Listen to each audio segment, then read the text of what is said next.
It's Sports Daily. Then stay in the game with Dan Patrick and Jim Rome. Nights and weekends, it's live sports talk and the latest headlines. Stay on top of the game with 97.5 and 1240 KFH. You got to listen to Jim Rome afternoons on KFH. This is 97.5 and 1240 KFH, Wichita, K248CY Wichita, KNSS HD2 Clearwater, and Odyssey Sports Station. Hey Wichita, it's Jacob Albrecht. Stay right there for the latest breaking in sports talk. It's Sports Daily coming up next exclusively on 97.5 and 1240 KFH. Hola, amigos! Right over here to help you beat the books with Westwood One Sports. With Jaden Higgins sadly done for the season, mandatory Montgomery could become an even bigger part of the Texans' offense. An ultra-efficient grinder between the tackles, he's sure to be a point of emphasis in the red zone. Given his strong fall-forward abilities, give me David Montgomery 10-plus rushing touchdowns at plus 175. Bet smarter and beat the books. Download the BetMGM app today. My name is Whitney Allen, and I'm a widow. My husband, Ryan, died. We never thought we'd ever have to use life insurance, but the unexpected happened. With Ethos, signing up was fast and 100% online. You can get a quote in seconds, apply in minutes, and get same-day coverage. No medical exams, and you can get up to $3 million worth of coverage. I'm grateful we were prepared. Get your free quote at ethos.com/play. That's ethos.com/play. Paid spokesperson. Time spent on application may vary. Online health questions required. This is an Odyssey Sports Minute. College football is complete chaos. Multiple players who were drafted to the NFL and played in preseason games are now going back to college. When everyone was clowning the SEC a few weeks ago for wanting to leave the NCAA, this is why. There's no real leadership. Nobody can stop this. Any judge from any state in the country can come through and make a ruling like this and just allow more chaos on that day. You gotta download the app. Gotta get the Odyssey app. 97.5 and 1240 KFH. Listen live on the Odyssey app. Good morning, friends. It's time to brush the sleepy dust from your eyes. Rise and shine, up and at 'em. Now, from Wichita's most listened to sports radio, 97.5 and 1240 KFH. This is Sports Daily. Wake up, everybody. It is Sports Daily. If you weren't awake before, you are now. Welcome in. 3 hours live here on KFH. Jacob Albrecht, TJ Cleveland in for Brady today. As we have... we have some things to talk about on a Thursday. We want to get to all of them today, and we'll do it with you. You can call in, chime in, 869-1240. You can email us at sportsdaily@kfhradio.com. That is always available to you. You can also reach us via our video streams on the social channels, Facebook, YouTube, X. Also, thanks for watching on 12 News Connected. Thanks for listening to us on the Odyssey app. We appreciate it. However it is that you tune in. Coming up on the show today, Taylor Eldridge will join a little later to talk about the massive announcement yesterday that Kenyon Giles is back with the Shockers.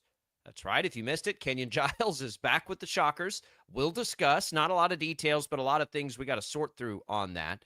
We'll also have Ryan Gilbert stop by from GoPowerCat.com in for Fitz today. And we'll talk all things KState. Mostly football, maybe a little hoops after we see what happened with Wichita State. Did the Shockers just open the floodgates on this thing? We'll see. All of this as NFL players get clearance to re-enter college football and the chaos ensues. It's all What's on Tap, brought to you by the Wichita Brewing Company, featuring Oktoberfest, the deeply copper-colored German-style brew that'll make you click your heels, grab your stein, and follow the copper brick road to the land of Oktoberfest. Wichita Brewing Company, pizza and beer made here. Max Powers producing for us. TJ, good morning. How are you? Good morning. I've got 6 words that I want to share for every single thing that you just said. Nobody knows what is going on, and they still don't. Nobody has any idea. And we sit here and we say Kenyon Giles is back, kind of with some stipulations, and this happens, and we still have to figure this part out. And also, these NFL players are also going to play college football now. Nobody knows what is going on. Well, will the NFL players actually play college football? We'll find out. It's nuts. This is why we need the legislation that Congress was not able to get through. This is why this needed to get done.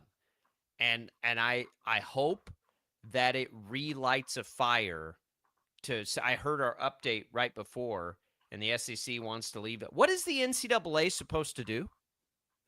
Like everyone, like, is it becoming trendy again to blame the NCAA for all these problems? The NCAA is telling people, hey, don't do this. They're doing it anyway because the courts are allowing it. Yeah. So I don't know what people think would be any different unless you create a professional league and make, contractual agreements. Yeah. And the SEC can say they want to do that all day long, but they don't want to do that.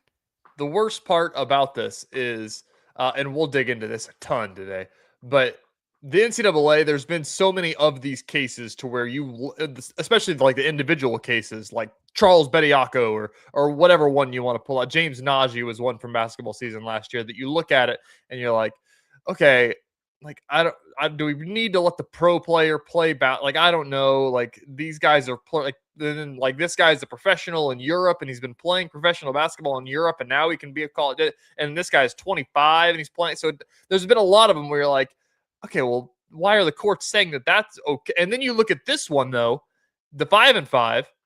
It's like, okay, well, this is the best basis that the athletes have had because they fit the criteria that the NCAA set, except for one thing that just says they specifically can't do it. But they're within the age guidelines that the NCAA set. So this one is like, okay, well, maybe they should have just done this from the start. And now we're at this point. And now I think that we're just so far down the rabbit hole of the NCAA losing these court battles is that they're kind of being like, well, like, we don't want that to happen. Like, we need more power. And it's like, okay, well, now we're kind of like crying wolf because this one, you might have actually screwed up a little bit, NCAA. Well, the 5-5 fixes this, but you had to start it at some point. So I don't know what happens with that messy 2022 class. I would say this about what we're seeing now with the NFL stuff. Like, you went pro. Yeah. Okay, that should immediately that's what I'm talking about. about. Those teeth. Like, and you know, Trey White, man, you went to the summer league. Like, I know everyone thinks he's back, but like, you went to the summer league. So that's where, like, for me, it gets to the point of no return. Like, once you go pro, that's it. Right? I like the decision to let guys declare for the draft and then pull themselves out. Like, I'm fine with all that, but you cannot go play professionally and then expect to come back to college. And again, I don't know. I think we clear most of this up next year because the 5-5 rule no longer applies to anybody. It's just a class of 2022 thing. But again, like, if you simply applied it to the 22 guys that have not been able to go pro, then I think I'm probably fine with that, of which Kenyon Giles fits. Like, Yep. I'm probably okay with that because I don't know any other way around it. Like, it does suck for those guys. It sucks for those guys because they've had to sit and stare at the amount of money they could have made and just be like, well, that's really unfortunate. So look, we're going to dig into the Shocker situation in general, but it is interesting that it comes the same day we get this football decision, and I'm waiting. Here's what I think is going to happen, and this is just like, I'm not like ultra confident in this, but in the football scenario, I think what you're going to see is the NFL step in, and the only reason I say this is because of the Brendan Sorsby thing. I think you're going to see the NFL step in and be like, look, if you go back to college football, you can't come play in the NFL anymore. Like, we're done. You can't do that. Because I don't think they want to deal with that either. And they can do that, basically. So, like, do they throw college football a bone and just be like, yeah, we just won't take them? If they want to go back to play college football, okay, fine. But that's it. Like, you can't then come be eligible into the NFL that way. Because how do you redraft those players? What if they improve their draft stock? Like, that opens up a mess for the NFL that I don't think the NFL wants to deal with. It's so hard now because, and the obvious argument to saying that back, especially for these NFL guys that just played preseason games, is saying, well, if I knew that, I wouldn't have gone to go play the preseason games. And so that's... I understand, but I know. How do you redraft those players? I know. Do the everyone's using the LSU defensive lineman. Do the Buccaneers own his rights? Well, what if he goes and lights it up and all of a sudden, he's got like a 3rd round grade because he had another great year at LSU, and you're like, Well, the Bucks just got an extra 3rd-round pick. I think it's just, I agree. They have to draw the line somewhere, and that's going to be the biggest mess of all of it, I think. I think the NBA stuff is going to be more, not cut and dry, but I think that there's, something to be said about, there's the guys that have played in the G League that played college basketball. So it's and like the NBA doesn't have the same set of stones the NFL has historically. True. But But the NBA could do the same thing and be like, nope, sorry, buddy. yeah. But we say all these things of how insane that sounds. We had both of those scenarios happen last year in college basketball. James Najee got drafted, came back and played college basketball. Charles Bediako played in the G League, came back and played. I might be getting my the crosshair nightmare here. scenario is one of those guys gets real good and then becomes a highly touted draft prospect. And who owns the rights to that player? Get drafted again. I know. There's so many questions. That's the nightmare scenario, and I think it's more likely in the NFL than it is in the NBA for that to happen, for a player's stock to change like that, but it could absolutely happen in the NFL. Like, how many people were looking at Daniel Mendoza as the number 1 overall pick 3 years ago? Like that. I don't know who Daniel Mendoza is. Fernando Mendoza. How many people were looking at Fernando Mendoza, 3 years ago while he was at Cal, think, oh, that's going to be the number 1 overall pick in the draft. He goes and plays a few years, and then all of a sudden he is. That's the nightmare scenario. Daniel Mendoza was an English boxer from the 1800s. You don't know who that is? Come on. I slipped my mind. There's only ever oil paintings of him because there's no photos. That's the only time you've ever mixed him up, Daniel and Fernando. They kind of look alike. Go look. They got a similar look to them. All right, we'll come back. We'll dig into the shockers. Kenyon Giles is the shocker. On the surface, shocker fans can get pretty fired up about that. How did we get here, and do we think this will stick? That's next on Sports Daily. Lightning, hail, tornadoes, flooding. It's the worst of severe weather, and it's coming. Spring brings warmer temperatures, but also dangerous weather conditions. Stay up to date day or night with the Storm Team 12 weather app. You'll get accurate forecasts, so you can plan ahead and stay safe, no matter the weather. Download the Storm Team 12 weather app, brought to you by Stutzman's Greenhouse. The future of television has arrived. Next Gen TV is here with stunning video, movie theater quality sound, enhanced voice clarity, and interactive features, all upgradable for the future. Learn more at watchnextgentv.com.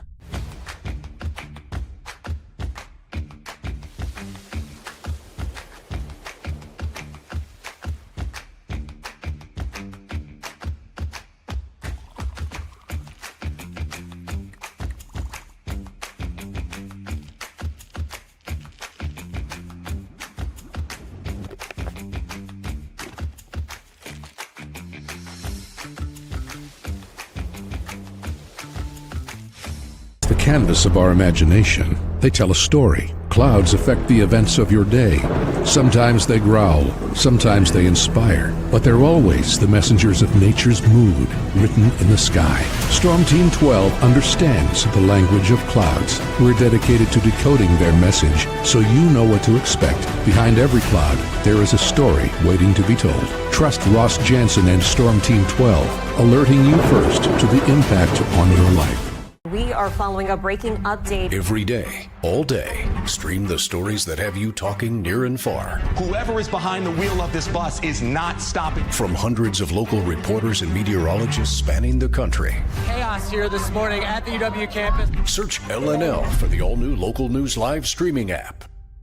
Odyssey is one of the most influential audio and entertainment brands in the nation. You already know Odyssey's iconic local radio brands in Wichita. But did you know Odyssey has the country's best collection of music, news, and sports brands? Odyssey is also a premium podcast creator, major event producer, and digital innovator. Odyssey brings people together across the country and right here in Wichita. Odyssey also delivers meaningful radio and digital audio results. Find out our story and impact at odysseyinc.com/Wichita.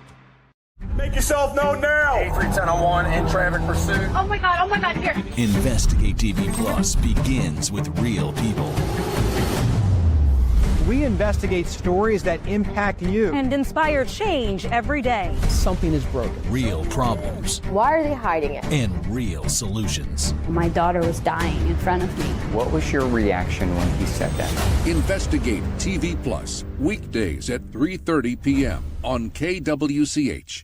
Sometimes people tell us, I don't get it, it's just tea. But let me tell you, we are so much more than just tea.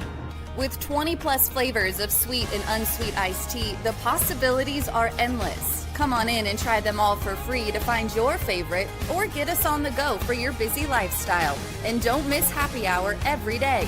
So the next time someone tells you it's just tea, tell them to come by and find out why we say drink tea, be happy. Jim Rome here, lighting up your afternoons on The Jim Rome Show. Catch me starting at 2 on Wichita's #1 sports radio, Kansas Fan Headquarters, 97.5 and 1240 KFH.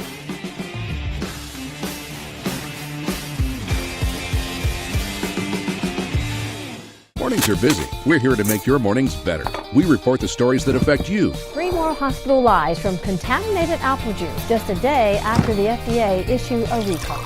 We're here to make your mornings better. Closing east and westbound lanes of K96 for repairs. With 12 News, you're prepared for your whole day. Scattered thunderstorms across the state into the afternoon. Stay a step ahead with 12 News this morning on KWCH and KSCW.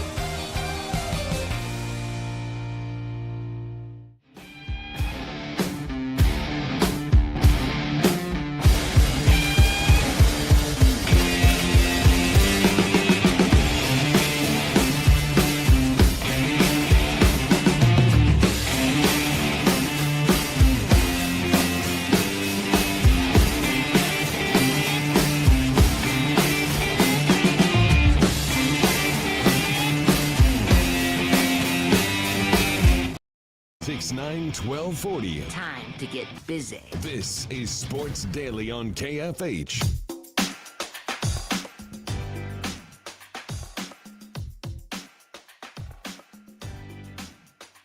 All right, welcome back in, everybody, to Sports Daily. Jacob Albrock, TJ Cleveland here. TJ in for Brady today. Having some fun. You picked a good day to be hopping in here, TJ, in the slower news days of these final weeks before the start of the chaotic football season. We get some just bombs yesterday dropped on us in the sports world. This is supposed to be the time of the year we're locked into high school football practices and those things on the TV side. And it's like, oh, we probably got to figure out how to squeeze this in here. And the big one yesterday for us locally is that Kenyon Giles is returning to the Shockers. We've got some comments on that. Shocker fans, if you want to chime in, we'll get this out here to you. 869-1240 is the number to call on that. TJ, what did you think the likelihood of this was? I still probably put it at 40, 50% at best. Yeah. Where were you with this before we got that yesterday? I mean, I think I was like 25% that it happens that he comes back to Wichita State. I think that it was like 90% that he ended up somewhere and played next year. I think that was almost guaranteed to happen with what we've seen through the courts and things like that. But somebody I saw on social media brought up a good point too, is that, man, if you're Kenyon Giles and you're a guy that averaged 20 points per game, was a first teamer and shot 40% from three, you can get a call from basically anybody that's got a roster spot open this late in the game, right? I think that, LSU's got like 5 players on their roster that they're waiting for clear. So it's like, if you could get a guy that could shoot like that, like absolutely bring him down. Here's $1 million, right? For Wichita State, that means, as the post said, that means one of two things. One, Wichita State's got their fan base and their backing back. And two, Kenyon Giles really, really loves Paul Mills, which I think both could be true, but I think it might be more of the second thing. There was no question that team hit a unity that we don't often see in college basketball anyway these days. It for sure did. I think the Shockers, I'm with that post on the first part. I think the biggest takeaway, before we get into all the other excitement potentially of him returning to the lineup, what it means into all of the fallout of what it might mean around the rest of the country, I think the biggest thing as a Shocker fan you take away today is, man, they found the resources to go get him back. right? He's not coming to play for free. So at the end of the day, regardless of what happens, regardless of if this holds, of court rulings, of Congress, of everything else, Wichita State, after it had already filled out its roster and spent its resources, found the resources to go bring back Kenyon Giles, who probably would have been one of the more desirable, available players, potentially out there. That, I think, yes, should tell you that the Shockers are on the right track for those things. Now, I can also say with some confidence, they've kind of planned for this too. So this could have been just a savvy allocation of resources with this in the back pocket of, we got to make sure we've got something if this comes to fruition. Because the Shockers have known this was a possibility forever. They've been tracking this. They've been, making decisions based on the possibility. We're just so late into it now. That's where, for me, it was like, yeah, it just seems so unlikely because it's August 20th. What can they even do? And we'll get more insight on kind of that part of it with Taylor Eldridge. But even more than just Giles, the entire offseason, Wichita State has found ways to keep everybody, to have the resources to do something that we don't see in college basketball. And you can compare it easily to every year before that for Wichita State when they haven't been able to keep anybody and all of their best players have walked away. So before anything else, I think Shocker fans just take solace in the fact that, and they're kind of getting closer to being back to that level we've all been starved for them to be at in the NIL era, where it's felt like, boy, why doesn't Wichita State become a powerhouse in this world? Why is Creighton, thriving in this world? Why is Memphis thriving in this world? Like in Wichita State's not. That doesn't make any sense. So I think that's where you go there. Jay asks, Kenyon Giles, he says potentially coming back, but Jay, it's Kenyon Giles is back. Is that going to be huge for the Shockers if it stands? Do we think we could be one of the better Wichita State teams they've had in a long time? I think you've got to go back, honestly, Jay, to, I don't know. I think it's the championship year. 21. That team had was that a the lot championship coming back. Yeah, that was the weird year COVID they year. brought Tyson Etienne back. I think it was kind of similar, right? Leading scorer, all these things. He decided to come back. I think this August expectation in that year, it's certainly the highest since then. But I mean this. Go ahead. This might be better than that. I think that hindsight, this team has a chance to be better than that team. Yeah. Expectations are probably about where they were for that team. I think, obviously I wasn't here. I wasn't covering the Shockers yet, but hindsight looking back on that team is, holy cow, that guy's in the NBA. That guy's in the NBA. Like, the talent on that team was really, really good. But I think that was still one where it's like, they weren't I feel like going into that, you weren't like, well, they're a lock. They're making the tournament for sure. I think that, like, this year, if they don't make the tournament now, I think that we talked about this before, is that it's a disappointment if they don't make the tournament. If they don't make the tournament and they brought back Kenyon Giles with the roster that they have, it is a disappointment year, 100%. It is. But TJ, what if they win 29 games and don't make it? Then something went wrong. Well, it means they lost in the tournament, right? And that's what I hate about the Shockers' current lot, is that they're still beholden. Now, if they win some of these non-con games, they're not going to be beholden, but in a lot of ways, they're still beholden to having to win the conference tournament, which is just, I mean, it's a crapshoot. I don't know. I think that if you play well and you do things well and you win 29 games and then, I mean, I think that you should be there. I mean, we saw Tulsa do that. I was going to say they were right there. So, and now it's a bigger field. It's a bigger field. They would have gotten in last year. Yeah, I guess that's true in the current format. That team, by the way, that 21-22, they had just come off of the conference win the COVID year, right? That team had Dexter Dennis, Tyson Etienne, Craig Porter Jr., Ricky Council, Kenny Poto, Mo Udezi. That team had a lot of hype. Now I think hindsight makes that team look even better than it was, because I think back then you didn't know who Ricky Council was, right? You didn't know who Craig Porter. Yeah, That was Craig Porter came off the bench. He wasn't the Craig Porter that he came. But you still had Dex, and you still had Udezi, and you still had Etienne, and like there was that team was pretty hyped up. Now, again, I think this team has a chance to be better. Because we saw, the year before with that team, it was all disjointed and everything was a little bit janky, and they rode a really emotional high of coming through and IB getting that gig and all of those things. This team, we just simply saw this team get a whole lot better last year over the course of the season, a whole lot better. Now, is it, currently constructed? And Jay also asked, what a rotation looks like and all those things. We'll talk a lot about that with Taylor Eldridge, but I don't know if they can play the exact same way because they don't have Karan Boyd. They don't have the same sort of depth down low. At least we don't know if they do.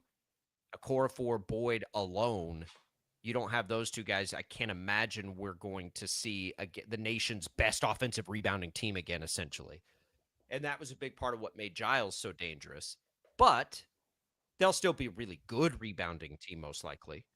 And, how Giles fits in becomes an incredible question, TJ, and one that I do want to get to in a little bit.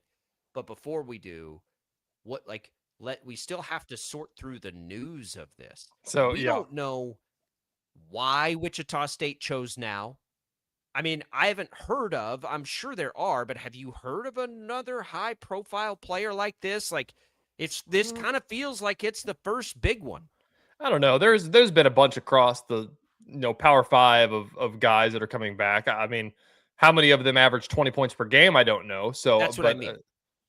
So maybe it's hard to compare. But so where we are now is what you're talking about, to kind of give some background, is that there was the Colorado ruling that we saw. I mean, it's been like 3 weeks now. It was the end of July. And the Colorado judge said, everybody in the class gets an extra year. Everybody. And then it's like, okay, they're coming back. And it's like, well, there's stipulations and the transfer portal is not open for those guys. And it only applies for these guys. And this is this, and this is this. And the NCAA is going to push back, and it's going to be an appeal process, and they might win. And then these guys aren't going to be eligible. And so everybody's kind of like, okay, well, they are, but they aren't. So should we do anything or should we not? So then Kenyon Giles and Karan Boyd entered into the South Carolina lawsuit. And the reason being is saying, we want the clarity to say Kenyon Giles can play, not the blanket one to say specifically the NCAA can't touch you because we said you can play. And that's why they're in that one. That hasn't come to a ruling yet. That's what I thought happened yesterday, is that they said you can play, you're good. But it hasn't happened yet. It could happen later this month. And maybe Wichita State has a really good feeling that that's going to happen. But that's the biggest question, is why yesterday? Why yesterday is he eligible? Why is he okay, he's been eligible for weeks then. The court decided he was eligible a while ago. Why yesterday did the Shockers decide to pull the trigger? Yeah, that's exactly what I don't know. Here's the statement that Wichita State gave us.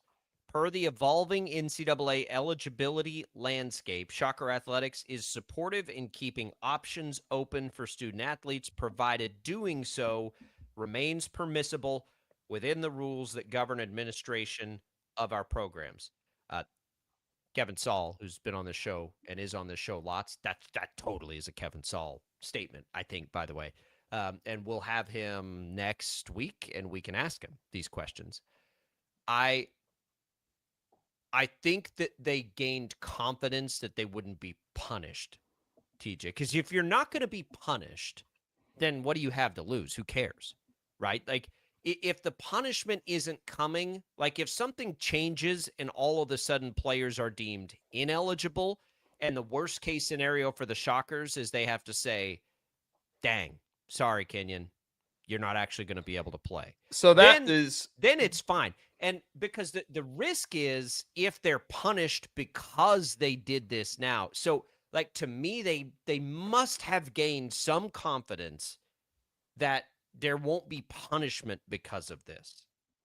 So that's the biggest thing, is the punishment that I have a question about now, is that we've seen the headlines that aren't headlines yet, but are in the works, that the NCAA said if you add one of these players and the big one was if you add a ghost transfer, because the ghost transfers were the players that didn't enter the transfer portal back in April and now are just transferring to a different school. It's like, well, no, you weren't in the portal. You can't do that. That's a ghost transfer. And that was the one where the NCAA said, if you add one of those guys, your coach will be suspended for 50% of the year. So, I mean, they're trying to use every bit of teeth that they have. Again, could that just get ruled in court and whatever? Probably. But the other thing about this is I remember seeing headlines about people who have to make room or alter roster spots and scholarships to add players.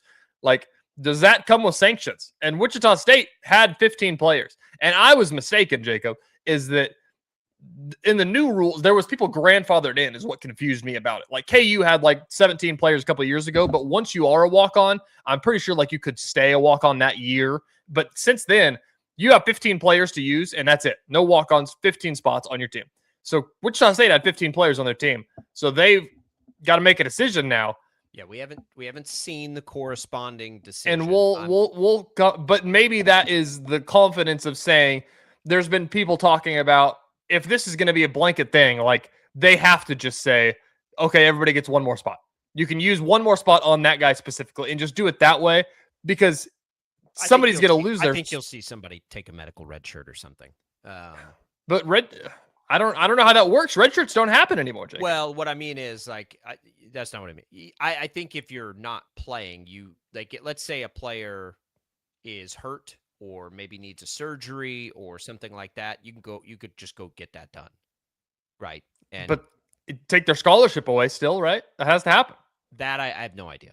There's only 15 scholarships. I don't really fully understand how that works. It's confusing, and that's the biggest question now. Is and you know, that's the answer that we don't know, and that might be the answer that Wichita State's just kind of sitting on to think about what they're going to do. Because what does that mean? Is somebody going to get cut because you brought somebody back? And then so it's Kenyon Giles though.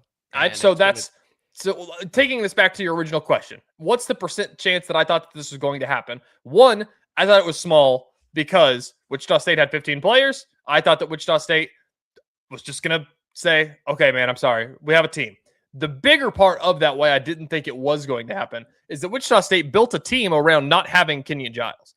They brought in Jordan Freisen, who was the 20 point per game point guard who dribbles the heck out of the ball and he brings the ball down. They added Jahari Long, who does really well with the ball in his hands. They added whatever else you want to say of these transfers that they put in this. And so they do all these things. And let's remember, because I thought a lot about this in the last 24 hours or however many hours but I've been thinking about it since we knew this was a possibility. It's not like the Shockers didn't lose any minutes, though, right? Like, they still lost Okorafor's 20 minutes per game. They still lost Karan Boyd's, I think, most minutes per game, and at the time had lost Kenyon Giles minutes. They had losses to players that, that took a lot of time up. So I don't think you ever look at it as, oh, no, now we have too many good players. Players are going to get hurt. There were already minutes that were going to need to be taken up anyway. We know Will Berg can't play 30 minutes a game, 35 minutes a game. That's not going to happen. But the thing is that's up to the coaches now. Hey, here's another piece. Make it fit. The minutes that they lose, though, are, as you said, the biggest minutes that they lost is Emmanuel Okorafor and Karan Boyd. Now they have like 9 point guards. That's fine. So that's where, and I agree. It's a good problem to have, is having to figure out who plays where. But in the world of college recruiting and the transfer portal, I mean, that's a scary bet to make, to say like, and I get it. It's Kenyon Giles. You're willing to make that bet, but it's like, hey, you're going to come here and you're going to be the starting point guard. And it's like, actually, he's back. He's the starting point guard. And that's why I thought that there was a slim chance that this was going to happen.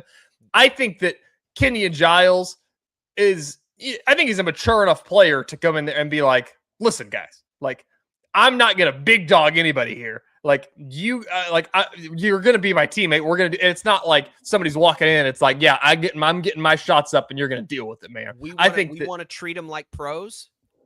What do you think happens? I know. I agree. Draft every year. I agree. But in the pros, I guess it doesn't matter because these guys are getting paid. Like I guess it doesn't matter also because it's one thing if you're bringing in. It's a better example if you recruited Avery Johnson to come be your quarterback, and then you would bring in a transfer and say, actually, he's the starting quarterback now, because Avery Johnson has years left. I think that all the guys they brought in are all seniors, so I think they're not going to transfer out. I guess I would tell you that I think the coaching staff owes it to the community, owes it to everybody on that team, owes it to themselves and their professional, livelihoods to be the best possible team that they can be, no matter what. I think that you would also ask the players that came in. Where I'm at now, and this is just why I thought it was slim, but I think that now that it's happening, I think if you asked all the players, and they probably had conversations with the players, I would have to guess, they want to go to March Madness. I bet, I would wager to bet 95% of the roster, maybe 100, has not played in an NCAA tournament game. They want to. Sure, if he helps us, sure. That's what I would feel like as a player. I'm being compensated. My compensation didn't change. Let's go be the best we can be. It's frustrating. I'm sure it is. But at the end of the day, you're all on the same team and you're going to go. All right, we'll come back. We got more thoughts on it out on the social channels. It's Sports Daily on a Thursday.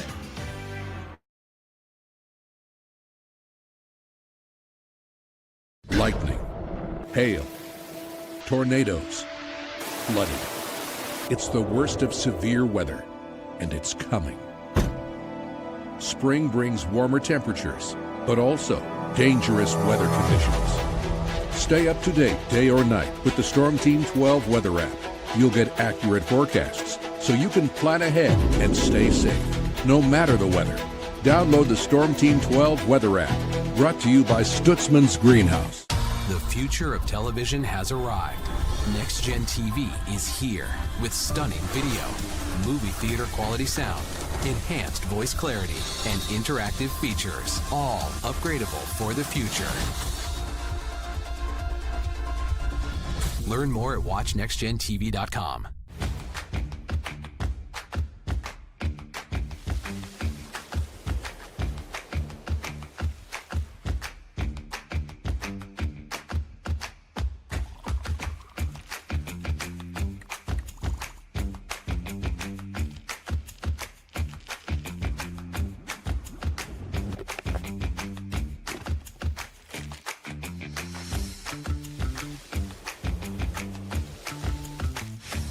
Canvas of our imagination. They tell a story. Clouds affect the events of your day. Sometimes they growl, sometimes they inspire, but they're always the messengers of nature's mood, written in the sky. Storm Team 12 understands the language of clouds. We're dedicated to decoding their message, so you know what to expect. Behind every cloud, there is a story waiting to be told. Trust Ross Jansen and Storm Team 12, alerting you first to the impact on your life. We are following a breaking update. Every day, all day, stream the stories that have you talking near and far. Whoever is behind the wheel of this bus is not stopping. From hundreds of local reporters and meteorologists spanning the country. Chaos here this morning at the UW campus. Search LNL for the all-new Local News Live streaming app. Odyssey is one of the most influential audio and entertainment brands in the nation. You already know Odyssey's iconic local radio brands in Wichita. But did you know Odyssey has the country's best collection of music, news, and sports brands? Odyssey is also a premium podcast creator, major event producer, and digital innovator. Odyssey brings people together across the country and right here in Wichita. Odyssey also delivers meaningful radio and digital audio results. Find out our story and impact at odysseyinc.com/Wichita. Make yourself known now. 310-1 in traffic pursuit. Oh my God, here. Investigate TV Plus begins with real people. We investigate stories that impact you and inspire change every day. Something is broken. Real problems. Why are they hiding it? And real solutions. My daughter was dying in front of me. What was your reaction when he said that? Investigate TV Plus, weekdays at 3:30 p.m. on KWCH. Sometimes people tell us, I don't get it, it's just tea. But let me tell you, we are so much more than just tea. With 20 plus flavors of sweet and unsweet iced tea, the possibilities are endless. Come on in and try them all for free to find your favorite or get us on the go for your busy lifestyle. And don't miss happy hour every day. So the next time someone tells you it's just tea, tell them to come by and find out why we say drink tea, be happy. Jim Rome here, lighting up your afternoons on The Jim Rome Show. Catch me starting at 2 on Wichita's #1 sports radio, Kansas Fan Headquarters, 97.5 and 1240 KFH.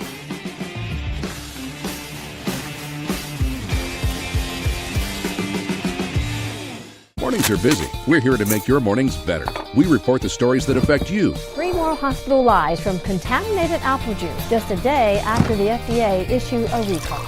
We're here to make your mornings better. Closing east and westbound lanes of K96 for repairs. With 12 News, you're prepared for your whole day. Scattered thunderstorms across the state into the afternoon. Stay a step ahead with 12 News this morning on KWCH and KSCW.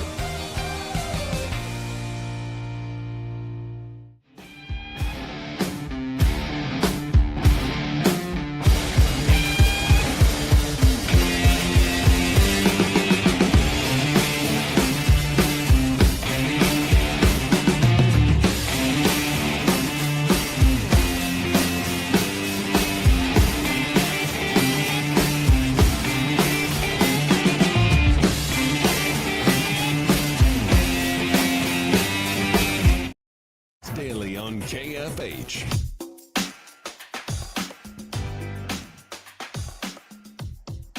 All right, welcome back, everybody, to Sports Daily. Glad to be here with you. Thanks to Crestview Country Club for being a great supporter of the program. Glad to have them on board as we try to get some of this intense heat out of here and get a little golf underneath us. Good news about Crestview. You got 36 holes to choose from, all times of day to choose from to try to beat the heat. Or if you don't want to fight it, just book one of the state-of-the-art simulators. Go play golf that way in the air conditioning. Always a nice option there. Take a tour of the facilities at Crestview. Tell them we sent you here from Sports Daily.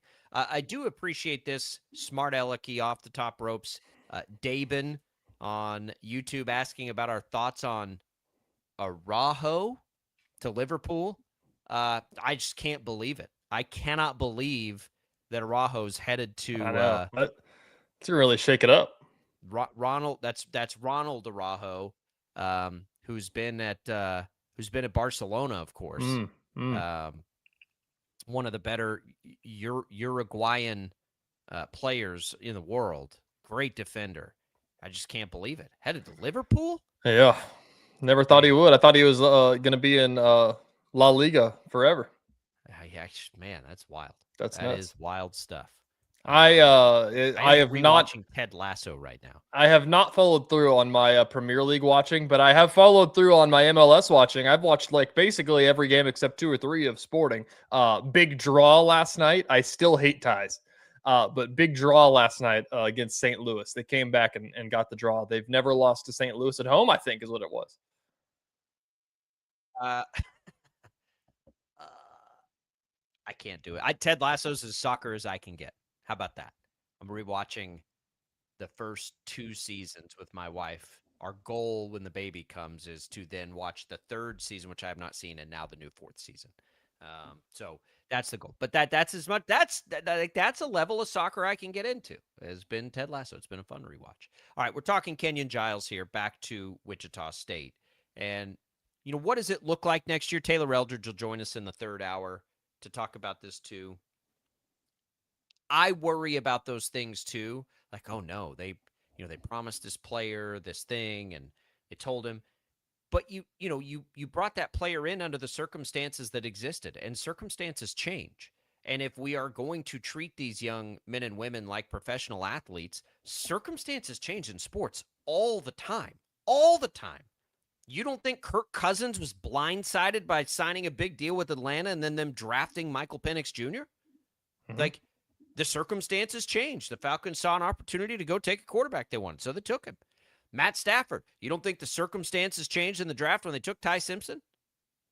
Of course they did, right? Like, this happens all the time. So we can't both treat these young men like pros and pay them like pros, quite frankly, have the circumstances change, and then not do what's the best for the program. Like, what do the coaches owe more to? The community, the people who are buying tickets, the people who employ them, all these things, or exactly the role they thought they were going to have for a certain player that changed because they had a chance to go make the team better? Honestly, it's kind of an easy decision the more I think about it. Like, no, we had a chance to go get better. We're taking that chance. Yeah, I'm with you. I think that the biggest part of that is just, what's the level of, comfortability of the team. I think that just it's just communication. I think that there's just something to be said about, you don't want to do something just to ruin the chemistry down the road of a team that people already thought was the American Conference favorites. Again, knowing Paul Mills, and we'll ask him next time we talk to him, Paul Mills talked to the team. And I think that there were conversations that were had about that before bringing him on. And so I don't think anybody was blindsided by it. Anyways, that's just kind of why I thought that it was slim. So, but I think that now going forward, the look at what it is. I mean, we could talk about what that roster is going to look like, Jacob. I think that, as I said, they were the American Conference favorites before they had Kenyon Giles on the team. And so now you think about what that's going to look like. There's talk now that it maybe TJ Williams isn't going to be a starter. Like, there's talk now that Jordan Freisen isn't going to be a starter. Like, what lineup do you want to roll out there? Because you can do things different ways. If I had to take a stab at it right now on August 20th, my guess is Kenyon Giles, Jahari Long, TJ Williams, Dylan Batee, and Will Berg probably is what I think it is. But you could really roll out a world where you could put Mike Gray back in the starting five and roll out basically what you had last year and have those two, Jahari Long, Batee, and Berg, and have TJ off the bench. Or maybe you put in Freisen and you go small and you do it that way. So it's going to be really interesting what they're going to do. It is. And I keep I keep getting like this flash of Greg Marshall in my head when we'd always ask him about starters, and he'd get so annoyed. Like, who cares who starts? Who cares who starts the game out there? We used to have these conversations with Isaac Brown about Ricky Council when he wouldn't start, right? Like, why aren't you starting him? Who cares who starts? He's playing the most minutes. I look at the roster last year, and you had Kenyon Giles and Karan Boyd both over 30 minutes a game. You had Will Berg at 20. You had Okorafor at about 17. Batee was at 17. TJ Williams was at 22. Michael Gray was at 26. Drake Kendall, who they also lost, by the way, there's 17 minutes. Jarrett Valencia, by the time he was playing or when he was playing, was about 13. Like, there's a lot of minutes to be had here. So I think you're going to see a similar split. I would guess Batee, Williams kind of reach that threshold maybe where Karan Boyd is gone. I would guess Michael Gray does not play 27 minutes a game for the Shockers this next year, just a guess. And I think that at the end of the day, players are going to get hurt. They always do. And it's not going to be that big a deal when push comes to shove. There have been wildly successful college basketball teams recently that have played a deep, deep roster. So if we're looking at it, like later in the season, we're just going to say probably, oh man, the Shockers are 9 deep or they're 10 deep. We're not going to be thinking about this that way. Right now we're thinking about it that way. And I agree, like, I understand why we are, but I just don't think it's that big a deal. I'm slightly more concerned about the style of basketball they will play. Yeah. That's for me, that's the part, because Giles, again, I know I say this, but I think it's always worth saying. The fact that they were able to lean in and figure out that crazy way to play, which was just to let Giles shoot wild and free and know that you were going to get a ton of rebounds, is great. But let's not also forget how many games down the stretch that Kenyon Giles was not a big scorer, right? Like, if you go back and you look at the way the season ended, I'm looking at the final 4 games of the season. TJ, Kenyon Giles didn't hit 20 points in 3 out of those 4 games. So, and some of that is into the tournament. He had his crazy stretch, right? Which was kind of January through, I don't know, March. But there were long stretches of the season where he was under 20 points a game. So I think what we'll probably see is if he's feeling it and he's shooting the lights out, like those kind of nights that we saw, you let him rip. But what they developed at the end of the year was the ability to be really good even when those shots weren't falling. And that came through TJ Williams and Dylan Battie. That's what we all got excited about when those guys came back, right? Well, the offense is going to look different. It's going to go with those two guys slashing, getting to the free throw line, doing all those things. They showed us last year they can do both things. Yeah. That's what they were doing at the end of the year. I think that's the biggest question is what way do they want to play? Because it's going to be different. You bring back Will Berg, but Emmanuel Okorafor is not there.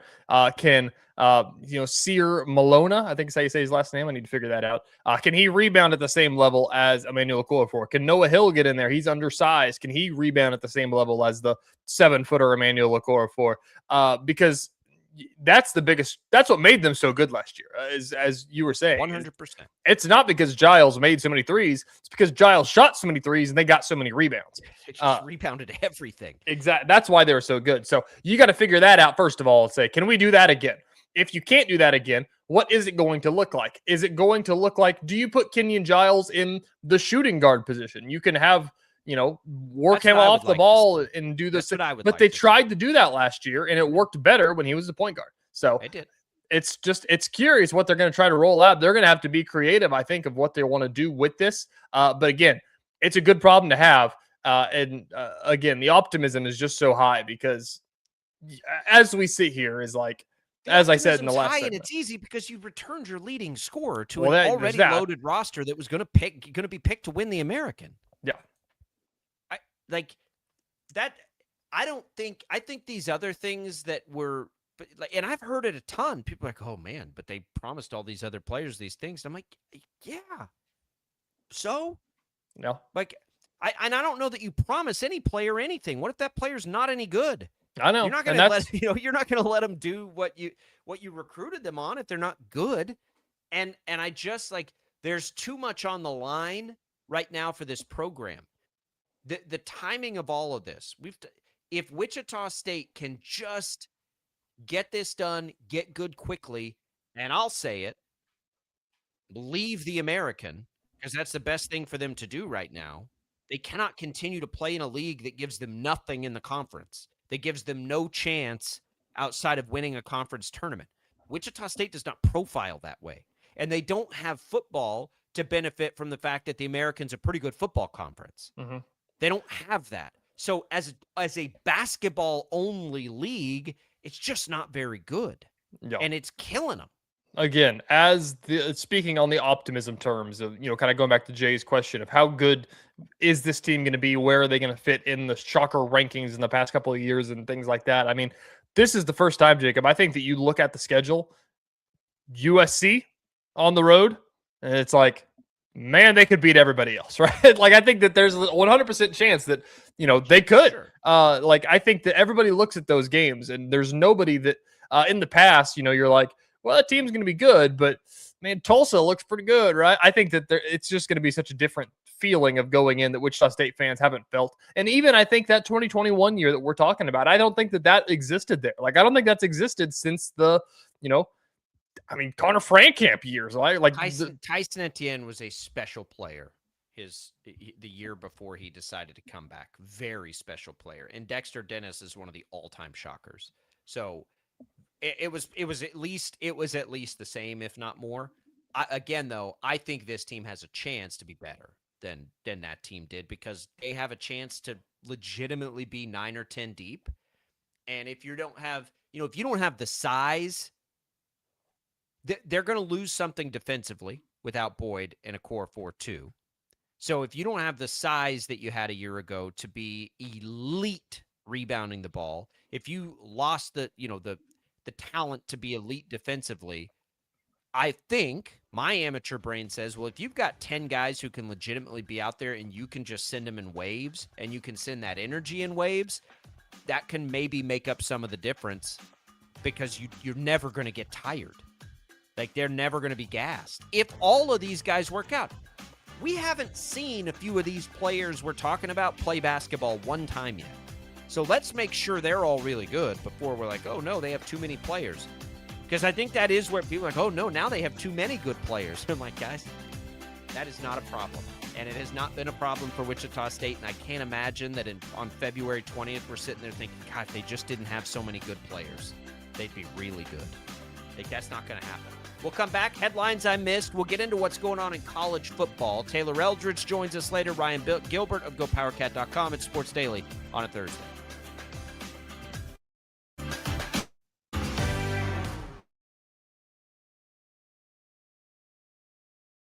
Lightning, hail, tornadoes, flooding.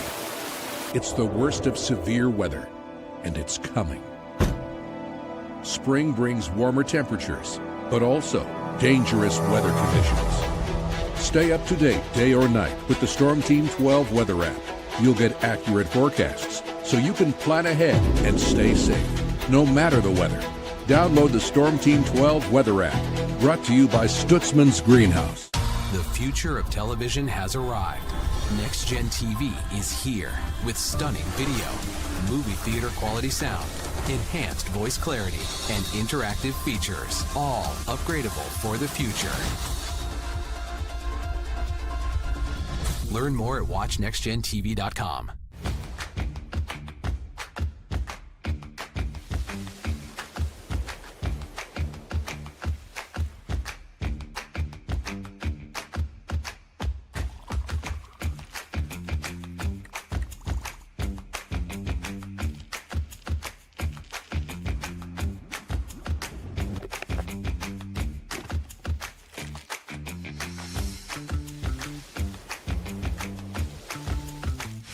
The canvas of our imagination. They tell a story. Clouds affect the events of your day. Sometimes they growl, sometimes they inspire, but they're always the messengers of nature's mood, written in the sky. Storm Team 12 understands the language of clouds. We're dedicated to decoding their message, so you know what to expect. Behind every cloud, there is a story waiting to be told. Trust Ross Jansen and Storm Team 12, alerting you first to the impact on your life. We are following a breaking update. Every day, all day, stream the stories that have you talking near and far. Whoever is behind the wheel of this bus is not stopping. From hundreds of local reporters and meteorologists spanning the country. Chaos here this morning at the UW campus. Search LNL for the all-new Local News Live streaming app. Odyssey is one of the most influential audio and entertainment brands in the nation. You already know Odyssey's iconic local radio brands in Wichita. But did you know Odyssey has the country's best collection of music, news, and sports brands? Odyssey is also a premium podcast creator, major event producer, and digital innovator. Odyssey brings people together across the country and right here in Wichita. Odyssey also delivers meaningful radio and digital audio results. Find out our story and impact at odysseyinc.com/Wichita. Make yourself known now. 31001 in traffic pursuit. Oh my God, here. Investigate TV Plus begins with real people. We investigate stories that impact you And inspire change every day. Something is broken. Real problems. Why are they hiding it? And real solutions. My daughter was dying in front of me. What was your reaction when he said that? Investigate TV Plus, weekdays at 3:30 p.m. on KWCH. Sometimes people tell us, I don't get it, it's just tea. But let me tell you, we are so much more than just tea. With 20 plus flavors of sweet and unsweet iced tea, the possibilities are endless. Come on in and try them all for free to find your favorite or get us on the go for your busy lifestyle. And don't miss happy hour every day. So the next time someone tells you it's just tea, tell them to come by and find out why we say, drink tea, be happy. Jim Rome here, lighting up your afternoons on The Jim Rome Show. Catch me starting at 2 on Wichita's #1 sports radio, Kansas Fan Headquarters, 97.5 and 1240 KFH.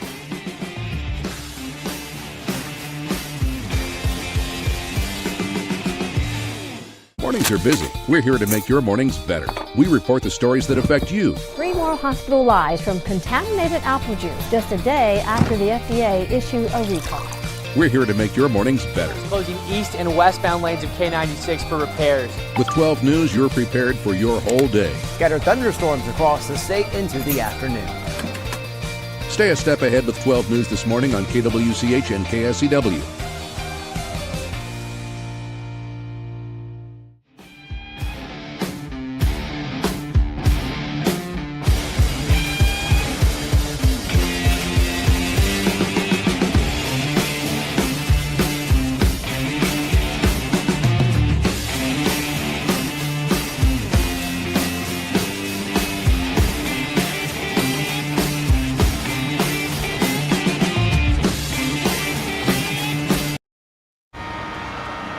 Sports, here's Frempel Tromwibbler.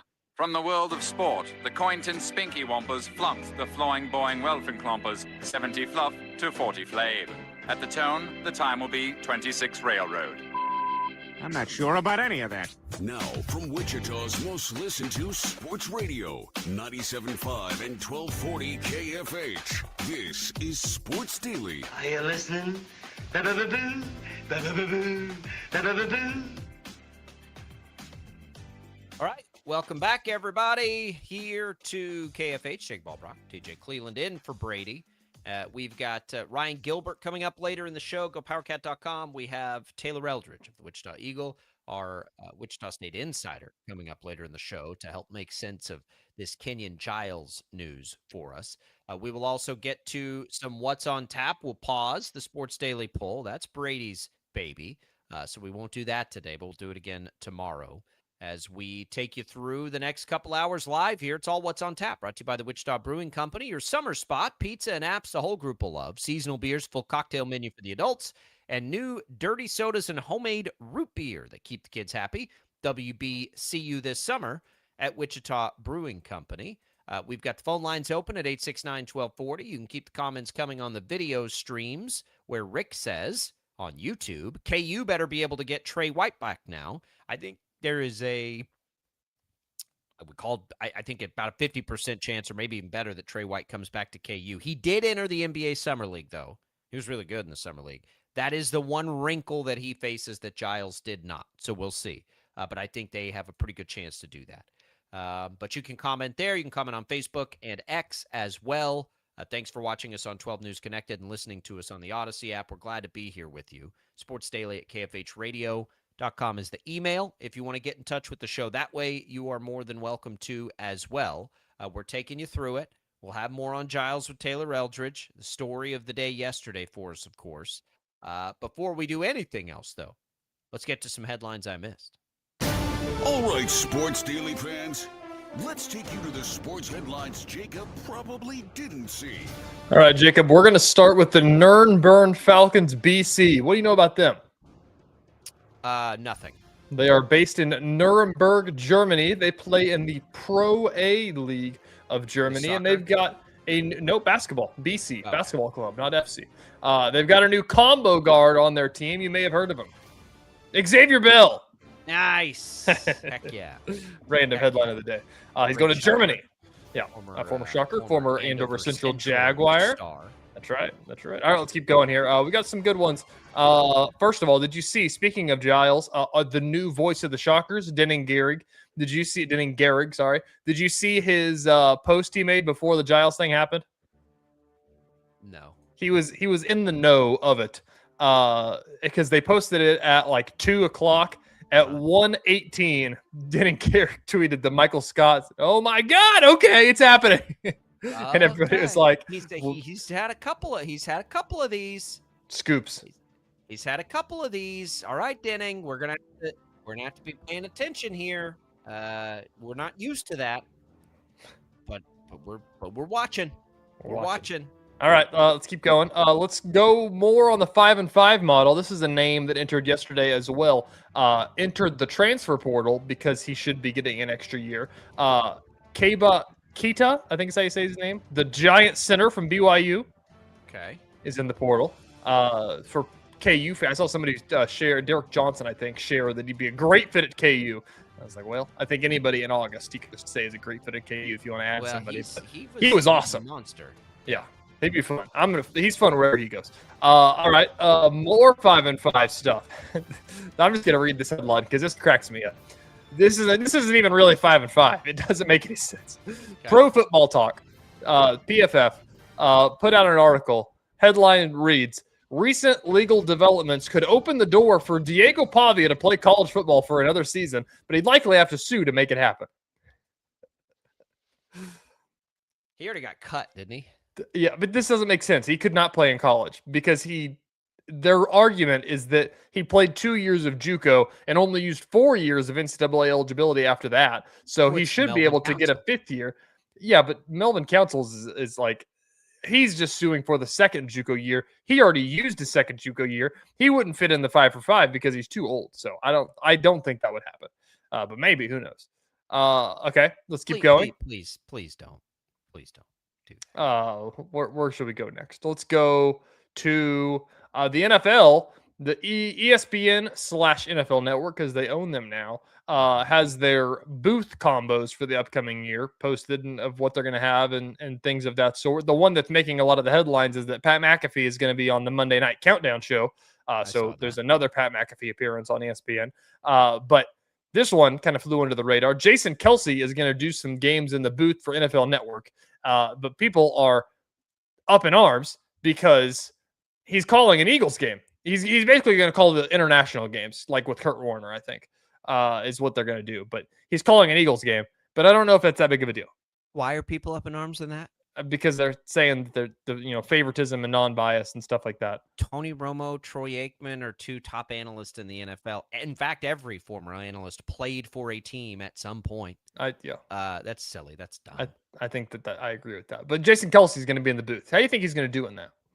I think he'll be interesting. I think he is more suited and fitted to be in the studio. I think so. The booth is I don't want to say the booth is harder, but it's different, completely different than trying to just entertain people, which he's very good at. However, I do think the best analyst to ever do it is still John Madden. And John Madden gave you that stuff, but more often he was endearing because of the very much joy and fun he had in it. And Jason Kelsey does have that. So it's true. There could be a component where we're watching and we're all enjoying it because it's just more fun. True. Let's go to Chiefs training camp. Today's the final day of training camp. Farzan Vosahian, I believe is how you say his name, posted a video. Xavier Worthy on his way down the hill took his PlayStation 5 out of his dorm room and just handed it to a kid. That's awesome. I guess he did it last year too, but he just walked down the hill, held up his PlayStation, said, "Who wants it?" And some kids are going nuts. I need that. I can't justify. I'm still stuck on a PS4 over here. We do have the new Switch for my kids though, so I guess I can't complain too much. But I made them buy it. So like I need a PlayStation 5. I don't have any time to play PlayStation 5, but I can't play any of the new games that you guys always talk about. It's true. Let's go to the MLB. Taylor McGregor, the sideline reporter for the Cubs, the Marquee Network, I believe is what it's called, asked Alex Bregman after their game. They had a rain delay yesterday, or 2 days ago, sorry. They had a rain delay, 1.5-hour rain delay. She asked, "How did you stay ready during the 1.5-hour rain delay?" And he said, "Honestly, I just went inside, I ate some pizza and drank a Dr. Pepper." All right.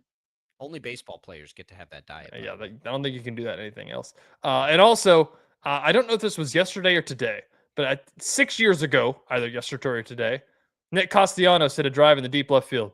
One of the just all-time moments. Holy smokes.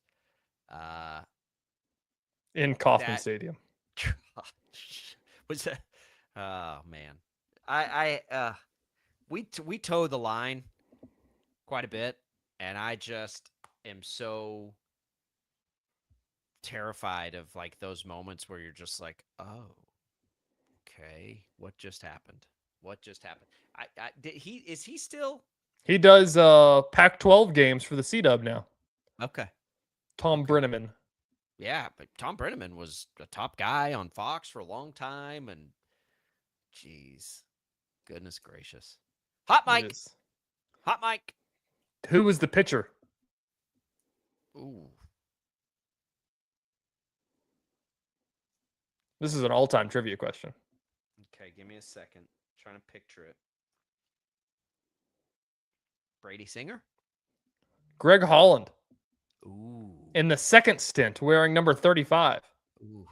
Okay. Yeah. All right. I don't know if I'm going to be putting on this headset again. That's all I got. No. I got one more on the way out. Sorry. The Akron Zips, the offensive coordinator of the game promotion. They have that. No, but they've narrowed it down to the top 10, and then they are going to invite the top 10 to like this preseason banquet that they're having, and they're going to announce the winner there. Top 9 because somebody backed out that they drew, so now it's top 9. Okay. But Are your 9 are any of the celebrities that got in the mix in that top 9? The first name announced was Big Cat. Yes. Okay. And there's another guy, there's a YouTuber. His name's James Bordeaux. He's a college football video game YouTuber who got drawn as well. He swears that it was completely random and there was not anything, but people are What makes you wonder how many people did it? I mean, there's tons of people, but it's more so how much did those guys buy? Because every season ticket is a draw. So yeah, they could have bought 100. Maybe exactly. So people are, upset about like, oh my God, wow, we're not going to give it to the normal Akron fans. We're going to give it to Big Cat, aren't we? Wow. But the rest of these guys are just, it's hilarious. Martin Allen Wims II, Mike Beck Jr., Jack Rooney. Who else we got? Steve Moyer, Tim Scharfman. This is the chance. This is their shot. This is all they needed. The opportunity they needed. Did you see the stuff? Did we talk about the guy that won the auction and got to call the inning of the Phillies game? Did you see that? Yeah, he was fantastic. People are talking about that as like, man, people grind their whole lives for a shot. He might have just gotten one in a day. Well, what would be like a 70-year-old that's been calling games his whole life, just at different various levels, and then he just, of course, nails it. And sometimes you're like, man, it's simple. It's better. That was old school. That guy sounded old school. All right. Headlines I missed. There it goes. We're going to come back. Okay. So now what about all these football things that we were discussing? That's next on Sports Daily.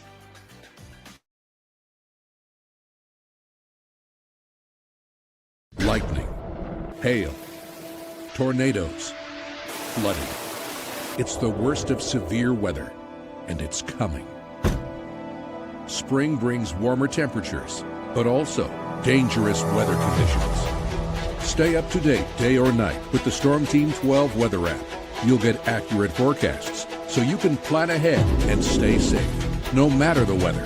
Download the Storm Team 12 weather app, brought to you by Stutzman's Greenhouse. The future of television has arrived. Next Gen TV is here with stunning video, movie theater quality sound, enhanced voice clarity, and interactive features, all upgradable for the future. Learn more at watchnextgentv.com.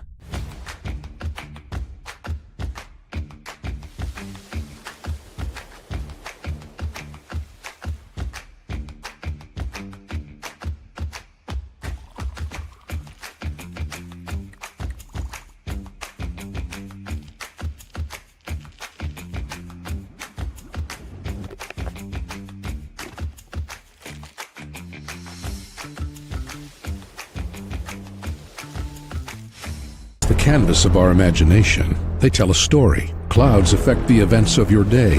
Sometimes they growl, sometimes they inspire, but they're always the messengers of nature's mood, written in the sky. Storm Team 12 understands the language of clouds. We're dedicated to decoding their message, so you know what to expect. Behind every cloud, there is a story waiting to be told. Trust Ross Jansen and Storm Team 12, alerting you first to the impact on your life. We are following a breaking update. Every day, all day, stream the stories that have you talking near and far. Whoever is behind the wheel of this bus is not stopping. From hundreds of local reporters and meteorologists spanning the country. Chaos here this morning at the UW campus. Search LNL for the all-new Local News Live streaming app. Odyssey is one of the most influential audio and entertainment brands in the nation. You already know Odyssey's iconic local radio brands in Wichita. But did you know Odyssey has the country's best collection of music, news, and sports brands? Odyssey is also a premium podcast creator, major event producer, and digital innovator. Odyssey brings people together across the country and right here in Wichita. Odyssey also delivers meaningful radio and digital audio results. Find out our story and impact at odysseyinc.com/Wichita. Make yourself known now. 31001 in traffic pursuit. Oh my God, here. Investigate TV Plus begins with real people. We investigate stories that impact you. And inspire change every day. Something is broken. Real problems. Why are they hiding it? And real solutions. My daughter was dying in front of me. What was your reaction when he said that? Investigate TV Plus, weekdays at 3:30 p.m. on KWCH. Sometimes people tell us, I don't get it, it's just tea. But let me tell you, we are so much more than just tea. With 20 plus flavors of sweet and unsweet iced tea, the possibilities are endless. Come on in and try them all for free to find your favorite or get us on the go for your busy lifestyle. And don't miss happy hour every day. So the next time someone tells you it's just tea, tell them to come by and find out why we say, drink tea, be happy. Jim Rome here, lighting up your afternoons on The Jim Rome Show. Catch me starting at 2 on Wichita's #1 sports radio, Kansas Fan Headquarters, 97.5 and 1240 KFH.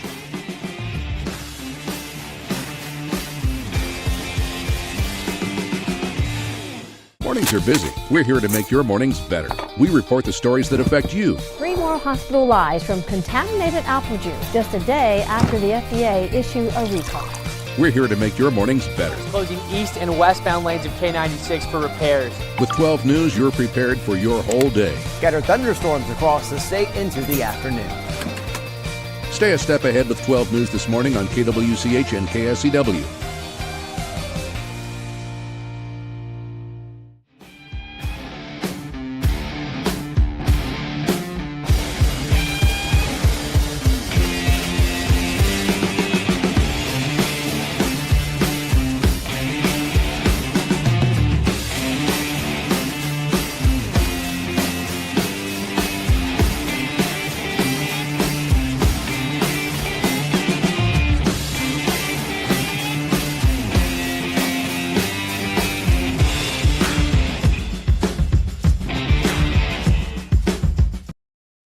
Daily is on KFH.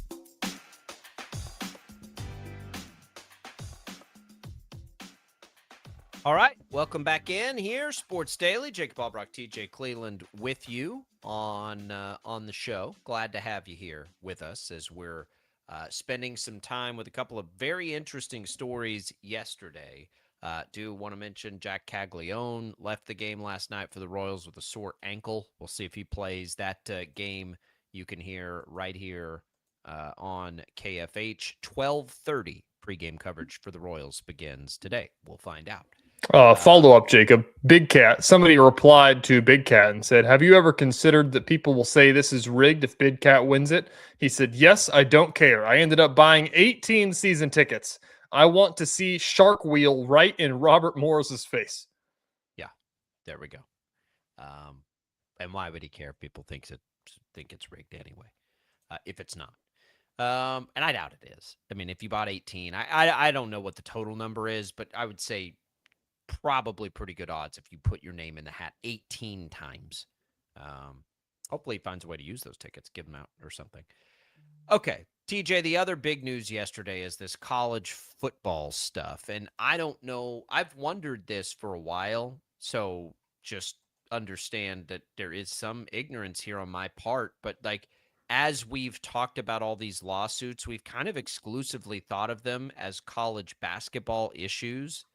So now we get college football in play. I don't think the lawsuits were basketball specific. They were class of 22 specific. Mm-hmm. So like, I've been wondering what's happening with football and all of this anyway.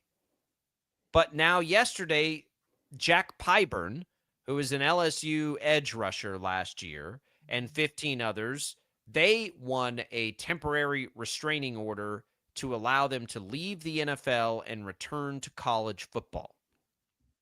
There have been a handful of others, I think. I don't know if they're a part of separate lawsuits or whatever.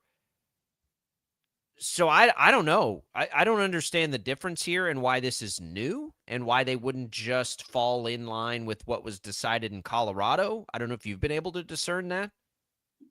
Of the Colorado, yeah, it's every sport. It's just we haven't thought about it in football because the season starts in a week. So, there's the district judge, Charlotte Sweeney, who's the one I believe in Colorado. The eligibility was granted to those who did not sign NFL contracts, I believe, by her. She clarified on August 2nd that the NCAA rules would still apply regarding players who've signed NFL contracts and are ineligible to return to college. So teams have remained in contact with different players, and now then Pyburn has won a separate one that would allow the NFL contract thing to go null and void. So that must be the difference, is that the Colorado ruling said, yeah. Sorry. Yes, that's why these guys. So 2022 applies to all the sports. It mainly applies, though, as we are talking about, it's very base level. Like, there's so many extenuating circumstances that the NCAA will be able to sink their teeth into. Like, nope, you can't. You played one snap of a preseason game. Nope, you can't do it. You signed this piece of paper in Europe. You can't do it because you aren't in the transfer portal. And so that's why all these extra ones are happening, all like Kenyon Giles in South Carolina, just to be safe so you can do it. These guys are basically under the basis of, okay, Charlotte Sweeney in Colorado said that we should be able to play under the rules that the NCAA set, but we can't because we signed a contract not knowing that. So we're going to sue the NCAA on the grounds of this contract should be null and voided because we wouldn't have signed that if we knew this. So then that judge granted those, I think it was like 15 or 16 players that as well. So, and then you get the headlines, as you said, Jack Pyburn posted 2 sacks in the last preseason game, and now he's going back to college. This one's my favorite one of them. I should have said Is this he going one too. back? Like, do we have that official? Is LSU invited I him guess back? I guess I don't know. He's been granted a 5th year, so I don't know if he wants to use it or not. One of the comments on that I saw said, if you had 2 sacks in a preseason game, why are you getting cut? You sound like you're hell of a defender. If you had 2 sacks in a preseason game, and you should probably try to go ahead and make that roster. I agree. This is one of my favorite headlines from On3 yesterday. Former Seattle Seahawks running back TJ Harden plans to enter the NCAA transfer portal. I do think, as I said off the top of the show, I think the NFL is going to step in on this and say, if you've signed a contract with us and you go back to college, like, you can't come back. Yeah. Because they don't. Why, if you're the NFL, like Jack Pyburn, are you really like, why would you want to deal with this? Because the Buccaneers might sit there and say, hang on a minute.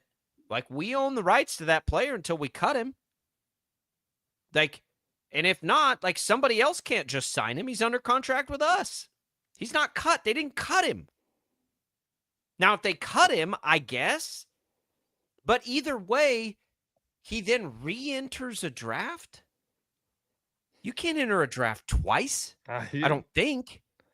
That's what's so weird about this. But again, we saw them push back on Brendan Sorsby. Yep. And say, yep, you're not that important, basically.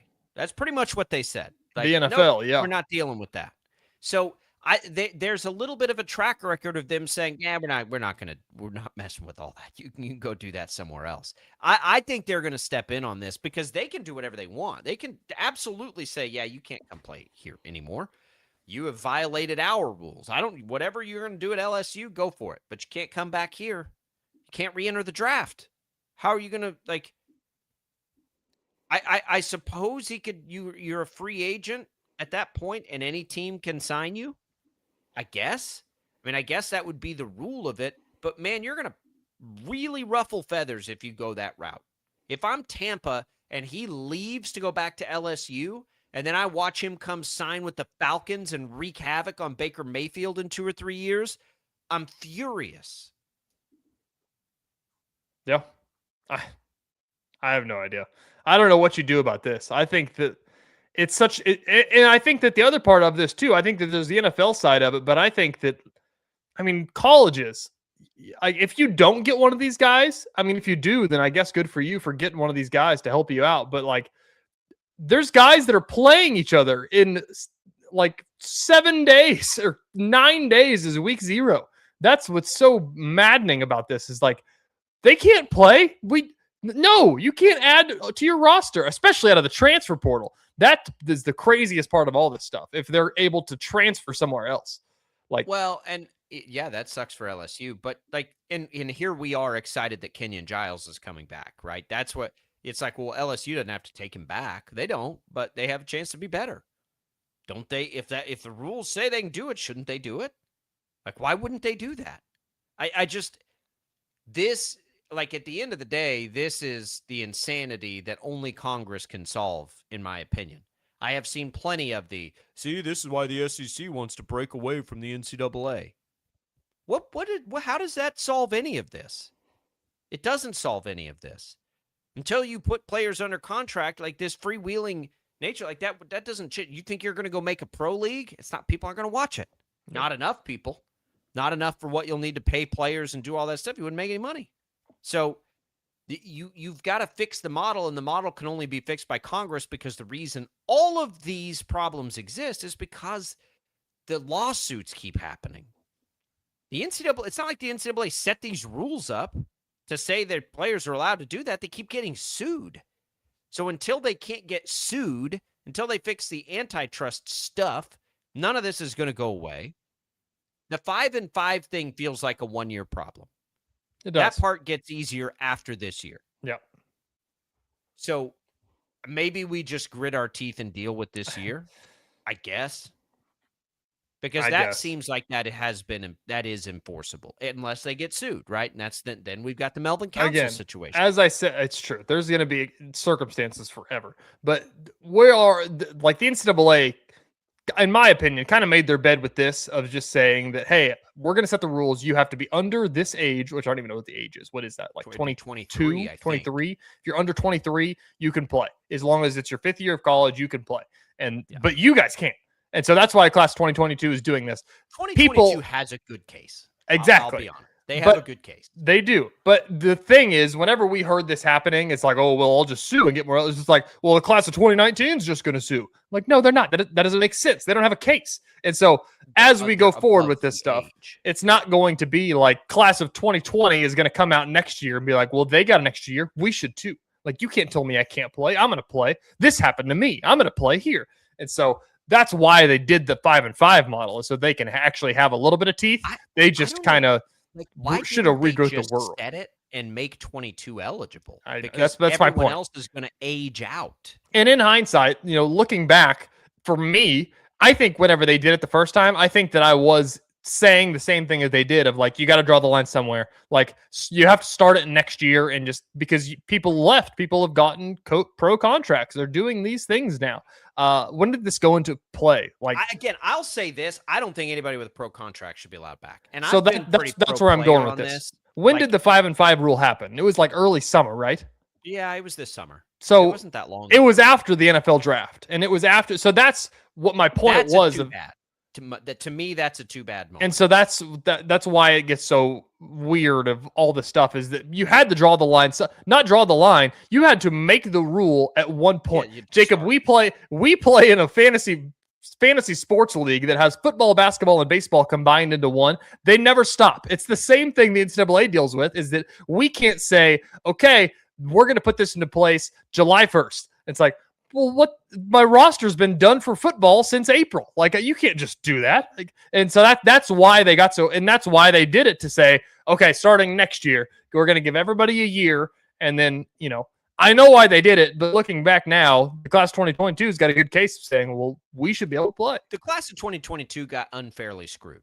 I have no issue with guys like Kenyon Giles, who missed out on the opportunity to go earn a bunch of money that he's staring across the room at, and other people that was taken away. That, I think, is a legitimate goof on implementing this rule. Now, had he gone and signed a pro contract, we're talking about like the difference. I think there is a difference in Trey White and Kenyon Giles. And I'm not saying Trey White shouldn't be allowed back. I'm a little more uncertain on that. It's just like the football player at LSU. I'm a little more uncertain on that. Yeah. I wouldn't let them back. I would say, sorry, you signed a pro contract, and that's just something you're going to have to deal with. It's unfortunate, but it is. But a lot of these because a lot of these players aren't going to be pros that are great college basketball players that have done nothing wrong and just have to sit here and look at. Listen, I'm going to make up a number because I don't know the numbers, but I don't think it's a stretch or outrageous or anything to say Kenyon Giles has to watch $1 million get lit on fire. So, and for some of these players, it's insane. It's 100%. I mean, it's a made up number, but for some of these players, that's a reality. Like, there's $1 million on the line. Like at these big SEC schools, 100%. It's $1 million. More than $1 million on the line for some of them. Exactly. So, back to Trey White, I want to say this. I think that he will be able to. I think that just based on the basis that they've let guys that have played in the G League back in. His situation's no different than Jack Pyburn. It just depends on the contract. I mean, I think he signed an Exhibit 10, which is basically a G League contract, if I'm not mistaken. And I think like you can play in an NBA game, but they've let guys like, I can't remember all. I'm not going to. Pyburn was a UDFA. Oh, so he signed a contract? I believe so. So then, He wasn't drafted. Yeah, that's where it gets so hairy. I don't know.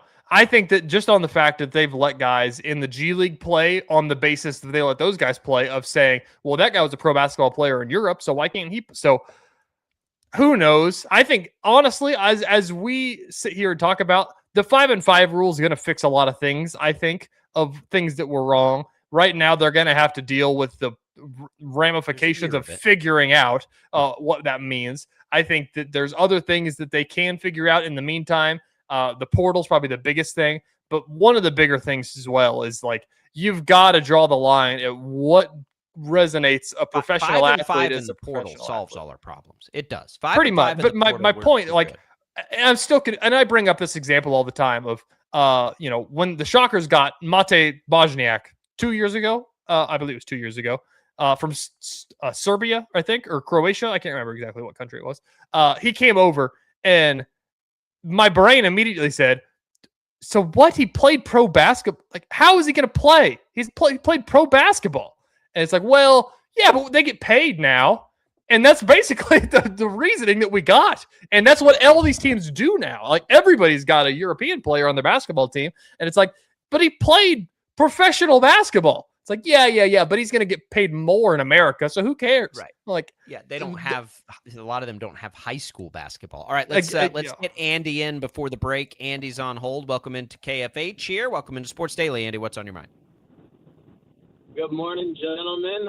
Apologize to change the topic for a second, but I can call in when I can call in. So, Jacob, I like your idea about betting the Chiefs running back for potentially having the most rush yards, but I've got something betting wise that I'm a little torn on and wanted to pick your brain. The Rams to win the title without Aaron Donald currently are plus 500, and then there's a huge gap between everybody else behind the Rams. You start with the Bills, and then Chiefs are in there, Lions. There's just a whole hodgepodge of teams that you could pick. 2000. So if you had to, this doesn't even have to deal with gambling, but if you're looking at the NFL overall right now and you have to get yourself in a position to just say either the Rams are taking this whole thing, or I think maybe somebody like the Ravens, Bills, Chiefs, Lions are going to go sneak one in and get one this year. Where do you tend to lean on where that's headed this year? On futures bets, on bets that I've got to wait an entire year to see. To win the Super Bowl. Yeah, so I don't like them unless they're long odds bets, because the juice isn't worth the squeeze. 5-1, I can make a same game parlay that has a decent chance at 5-1 every week, and that's how I bet it. Now that's not like, it depends. If you're a big time bettor, then those are good bets because you're betting a crap load of money that will 5-1 sounds great. I don't bet that way. I bet $5 or $10. So betting $5 to win $25 and waiting 7 months to watch that hit, to me, absolutely has no value. I'd rather try to say, what team that's down here with the longer odds do I think really has a chance? Give me the Cowboys at 20-1 because that now has more juice there. But that's not. I'm not going to tell you that's a smart way to do it. It's not. That's That's what I enjoy doing. Like that's where I have fun with it. I don't bet enough to make a 5-1 that takes 7 months to play out. Like that. I'm not going to make that bet. There's not enough odds there for me. Yeah. And even taking the gambling side out of it real quick, Jacob, I think it's interesting that I just don't know if it's as cut and dry as saying the Rams are. It's not. I'll take the field. I'll take the field. What's that? Yeah, I'll always take the field in the NFL because injuries are too likely. Brady and I I'll give you this one on the way out, Andy. I'll give you the NFC West or the field. Think about that one. Sure. And let us know what you think. Yeah. You can have the NFC West or the field. Now you get the champs, the Seahawks, the Niners, healthier. That one, to me, is more interesting. All right, we'll come back. Thank you, Andy, for calling in on the KFH hotline. We got more Sports Daily. Speaking of the NFL, we'll get TJ's thoughts on Chiefs camp as they wrap up. It is now officially done. It's next on Sports Daily.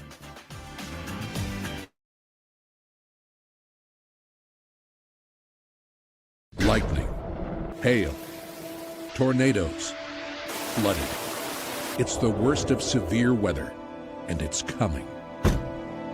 Spring brings warmer temperatures, but also dangerous weather conditions. Stay up to date day or night with the Storm Team 12 weather app. You'll get accurate forecasts, so you can plan ahead and stay safe, no matter the weather. Download the Storm Team 12 weather app, brought to you by Stutzman's Greenhouse. The future of television has arrived. Next Gen TV is here with stunning video, movie theater quality sound, enhanced voice clarity, and interactive features, all upgradable for the future. Learn more at watchnextgentv.com.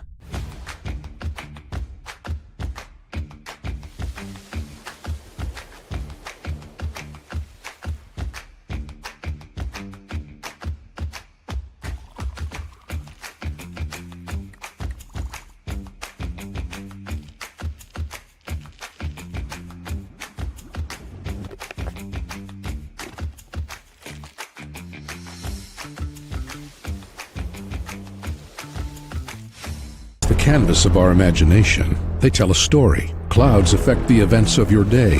Sometimes they growl, sometimes they inspire, but they're always the messengers of nature's mood written in the sky. Storm Team 12 understands the language of clouds. We're dedicated to decoding their message so you know what to expect. Behind every cloud, there is a story waiting to be told. Trust Ross Jansen and Storm Team 12, alerting you first to the impact on your life.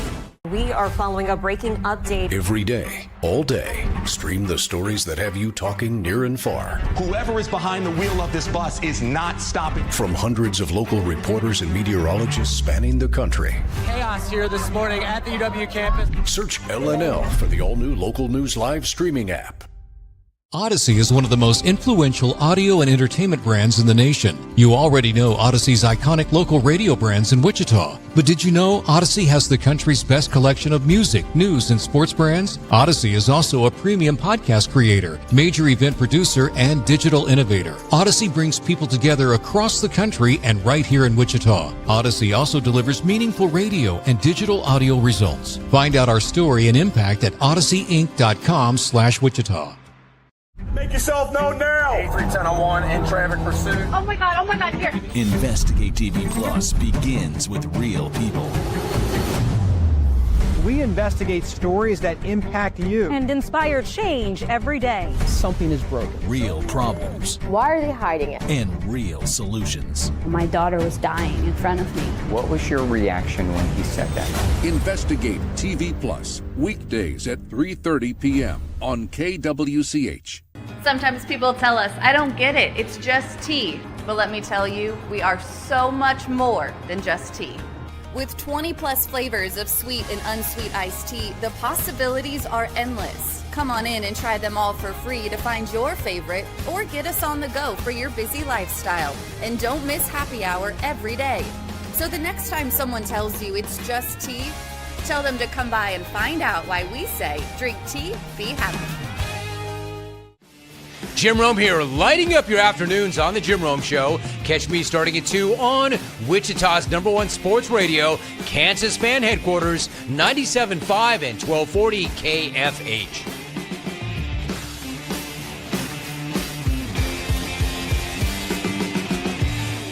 Mornings are busy. We're here to make your mornings better. We report the stories that affect you. 3 more hospital lies from contaminated apple juice just a day after the FDA issued a recall.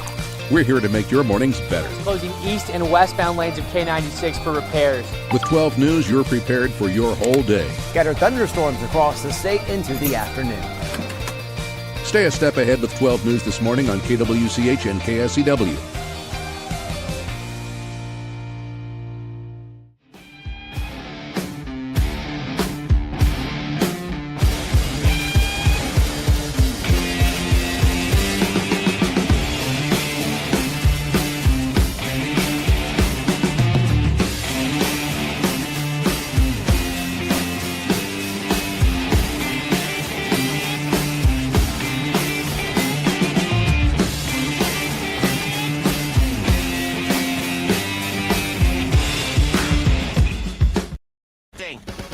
Sports Daily is on KFH.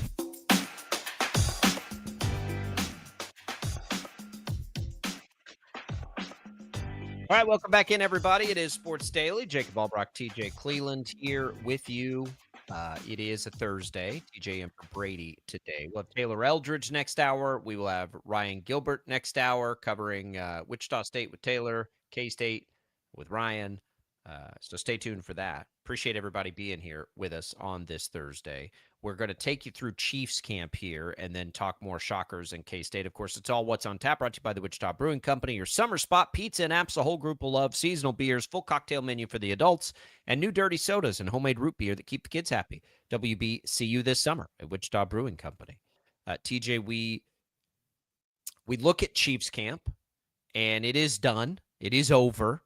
We have updates on the starters. So let me first give you the news of the last 5 minutes, which is Andy Reid said that Justin Fields is going to play into the second quarter of Saturday's game. Patrick Mahomes not going to play again.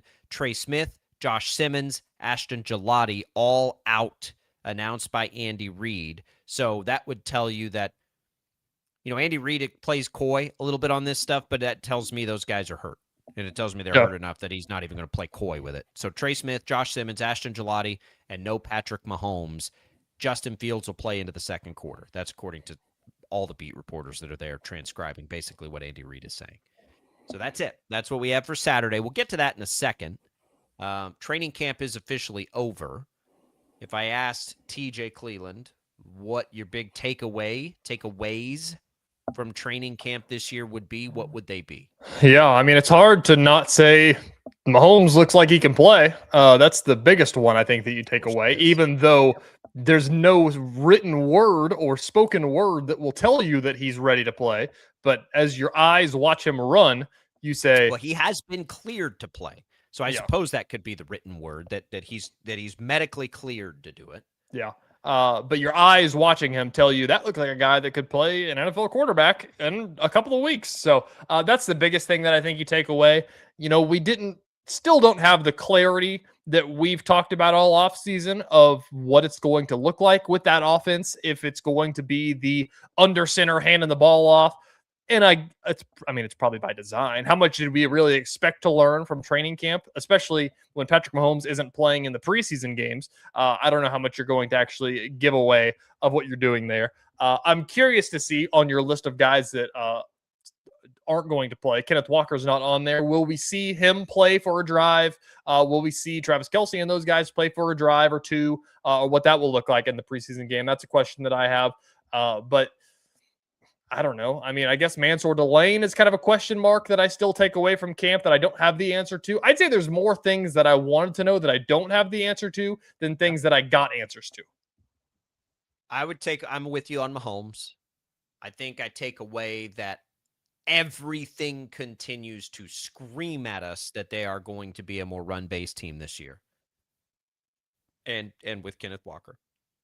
I think one big takeaway for me is they've avoided, for now, serious injury. They've had a lot of nicks and bruises, plenty, more, enough that make you uncomfortable, right? But we also know there are a lot of teams around the league who have lost some of their best players for extended time or some for the season. They've avoided that. And I think that's the number one thing you'll always take away from training camp and the preseason is, can you avoid the serious injury? So far, knock on wood, the Chiefs have been able to do that. I want to, I don't know if they have defensive line depth like we hope. They got a lot of bodies. Are any of them any good? We're not going to really know that this time of year because they don't show much in the preseason unless you're Jack Pyburn, apparently. Like you don't get to see a whole lot defensively in the preseason. Those are the big ones for me. I do think I'm very glad that Mansour Delane is back now, and we will get to see him a little bit more because they'll still practice. They just won't be in St. Joe while they're practicing. I would bet you we see him in the game because I think they need him to play and get a little used to it. It looks like their offensive line is going to have depth, which is good. And that's about it for me. Now, the Justin Fields situation is an interesting one as we go into he's going to play into the second quarter. I have wondered how much they were going to play him because he's not your typical second string quarterback of training camp. Mm-hmm. You do still have Mahomes coming off of an ACL, right? So if it's there's a small part of me that's like, you kind of have to protect Fields a little bit too, just in case. We still aren't 100% sure Mahomes is ready for the start of the season, although we all feel 99% sure. But he is coming off of an ACL. So Fields is more important to me than most backups across the league. Playing into the second quarter, this feels like the most we'll see him play. Like, I don't think he'll play in the last game. So give him a quarter, which is going to turn into at most 3 series. I'm fine with that. He played, I thought it was interesting in that last game. He threw the ball 4 times. He mostly lined up in shotgun, but did eventually get under center. So I for that, I would like to see him get more work under center. That dude's never played under center, basically, his entire career. And I think he's going to need to now because I think that Chiefs are going to play more that way than before. So I'm okay with that. I'm good with it. I'll rubber stamp playing into the second quarter. I think that's probably about the right amount of time. I'm just more so curious to see him actually do it. We saw 2 drives that resulted in 4 passes for Justin Fields in the first preseason game. I want to see Justin, especially if the starters are going to play, the other starters are going to play. I want to see Kenneth, if Josh Simmons isn't out there, if Trey Smith isn't out there, I'm not sure I want to see Kenneth Walker out there. I guess. I mean, what benefit is that for Kenneth Walker? He's not playing behind the guys he's going to play with in a game. True. Even, I guess more so, I want to see Justin Fields play with Travis Kelce and Rashee Rice and Xavier Worthy and those guys. Point. Yeah, I'd be good with that. I want to see what that looks like. I want to see Kenneth Walker, and not so much of I need to see what that looks like for the season. I think that's just my brain saying, man, Justin Fields has some raw talent when you can crack it out of him. I want to see what that looks like with, a good offense around him with Eric Bieniemy being the offensive coordinator. So, I'm excited. What time do they play? 6:30 on Saturday, I think.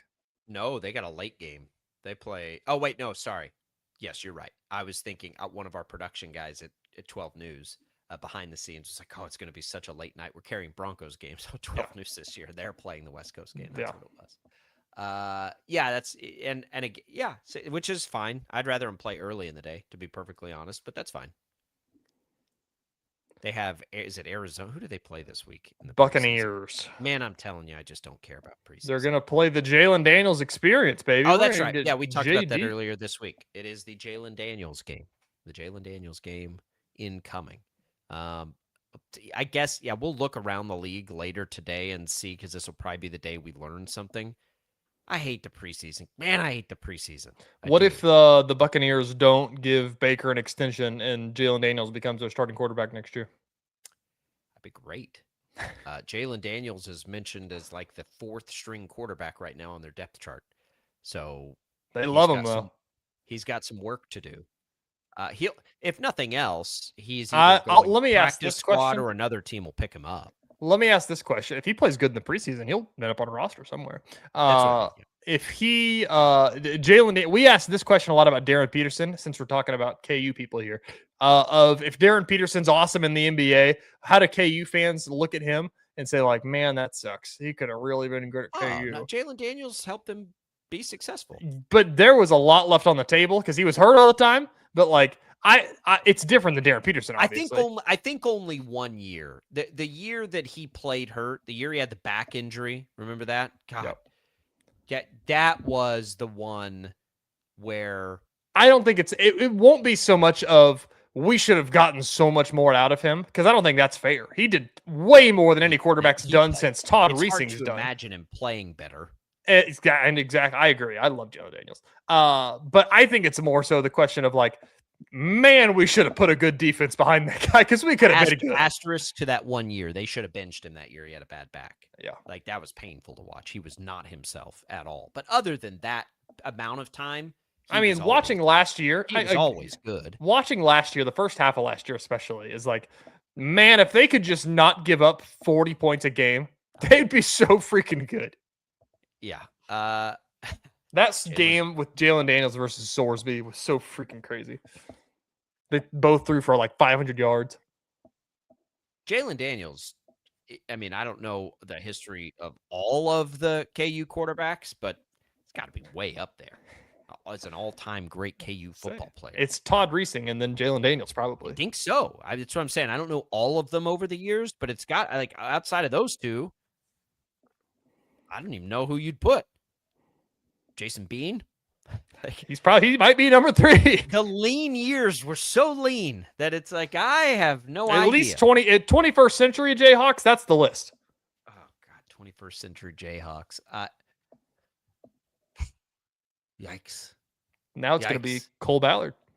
Okay, so Chiefs, we'll see it this weekend. Mahomes not going to play. I don't think nobody has a problem with that. Everybody kind of agrees with it. Is he going to play the next game? Would they give him the token Chris Jones, like, 1 snap? I don't know. Maybe he could probably talk Andy Reid into it if he thinks he needs it. I still think there's a world where he plays 1 drive in the final game. It could be. He could say, guys, I want to test it, and then they can make that decision. I would love to be a fly on the wall of those decisions, because I would imagine Andy Reid does not want to play him. And I would imagine Patrick Mahomes at some point is going to want to play. And while I think Patrick Mahomes, as he has mentioned, is a more mature player now and understands what's on the line and would not throw a big fit or anything if they said, no, we're not going to let you play.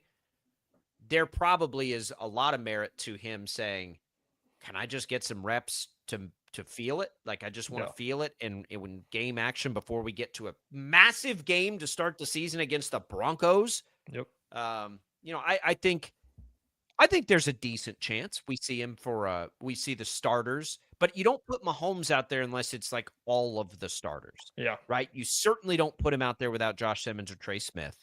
True. So if you get to that point and it's like, yeah, nobody, like, we're not healthy enough for you to do that, then I think you just say, you'll be fine. Like, we got 2 more weeks to get healthy here across the board. Let's just do that instead. Yeah. 50, I'll call it 40% chance he plays in the 3rd preseason game. I don't mind that. I think that it's so interesting because, and it changes, but, like, it feels like the last couple of years it's been Mahomes is going to play for this amount in the first game. He's going to play for less in the second game, and then he's probably not going to play in the 3rd game. And now it's I think it goes a little bit in the first, a little more in the second, and none in the third, which is basically what we'll see them do with Justin Fields. Yeah, I guess that's what they've. But it's not all the same for Andy Reid. Andy Reid's the hardest guy. He'll say he thinks guys are going to play the first half and they play a drive. Yeah, 100%. And yeah, like, I saw what I needed to see. We're going to give Mahomes the whole first half, and then he throws one pass. Yeah, and I don't think he's lying. I think he needs to see what he needs to see, and then he's like, all right, that's enough. Now, I still do think putting Chris Jones out there for one play was like messing with Chris Jones. I think so, which too. I loved so much. I think that's the funniest thing that's happened this entire preseason for the Chiefs is we go from Thursday Chris Jones basically begging not to play in the preseason to Saturday him going out there for one snap. I think that's the best thing that's happened so far. That had to be, I think so, whoever it was, Andy Reid, Steve Spagnuolo, just messing with him. Like, that, oh, you don't want to play. That's all. Do you remember the TCU KState game from 2023 is what it would have been? Avery's freshman year, whenever everybody's saying that Avery should be the starter or Will should be the starter. And so they put them both out there and put Avery a wide receiver. Yeah, right. That's just like, although this one wasn't, I don't think this one was media driven. It feels more like an inside joke. Oh, yeah. To Chris Jones. Like, because he was so confused by it. Like, that's like Travis Kelce and Patrick Mahomes are like, hey, coach, you should totally put him in there for one play. Let's mess with him. Let's just see what he does. I agree. That's what that felt like to me. So it was good stuff. But we'll see. Saturday, watch the rookies, Cyrus Allen, Emmett Johnson. They'll be the ones everybody watches. I'm still wildly interested in Peter Woods and what he can do, even though I didn't think we saw a lot. I'll be honest, in that first game. It didn't impress that much. Well, I hope that changes.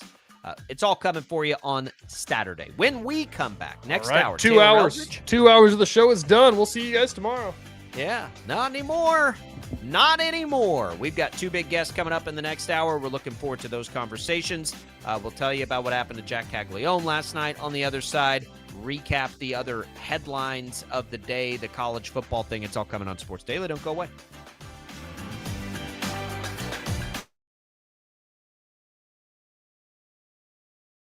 Lightning, hail, tornadoes, flooding.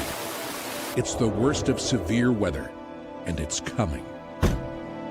Spring brings warmer temperatures, but also dangerous weather conditions. Stay up to date day or night with the Storm Team 12 weather app.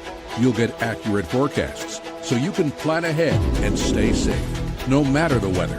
Download the Storm Team 12 weather app, brought to you by Stutzman's Greenhouse. The future of television has arrived.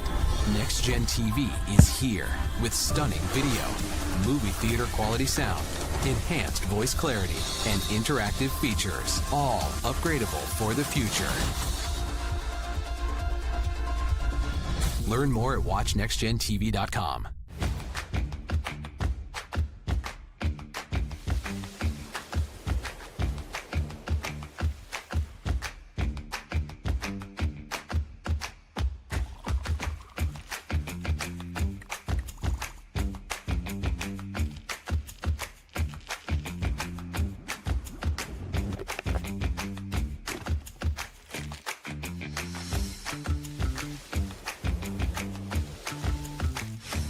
Canvas of our imagination. They tell a story. Clouds affect the events of your day.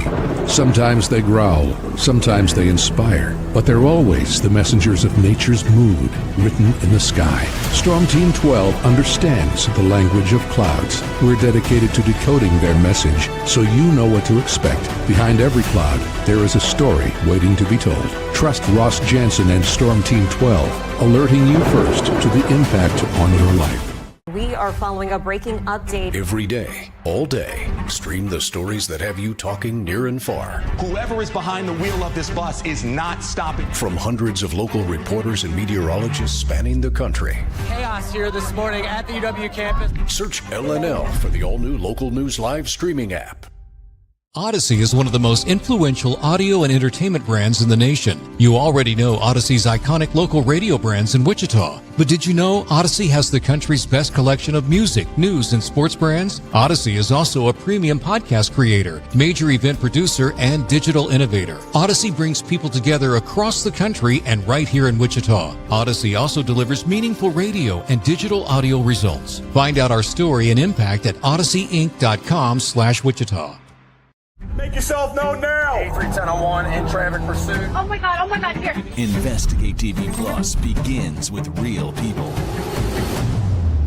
We investigate stories that impact you. And inspire change every day. Something is broken. Real problems. Why are they hiding it? And real solutions. My daughter was dying in front of me.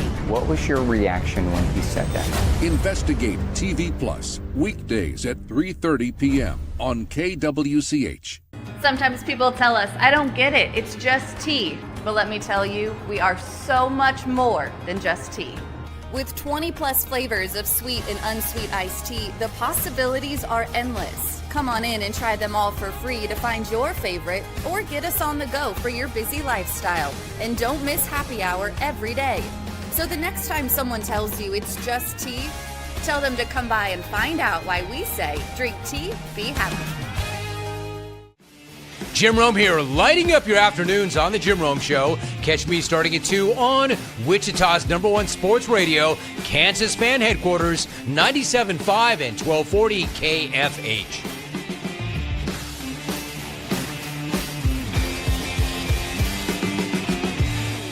Mornings are busy. We're here to make your mornings better. We report the stories that affect you. 3 more hospital lies from contaminated apple juice just a day after the FDA issued a recall.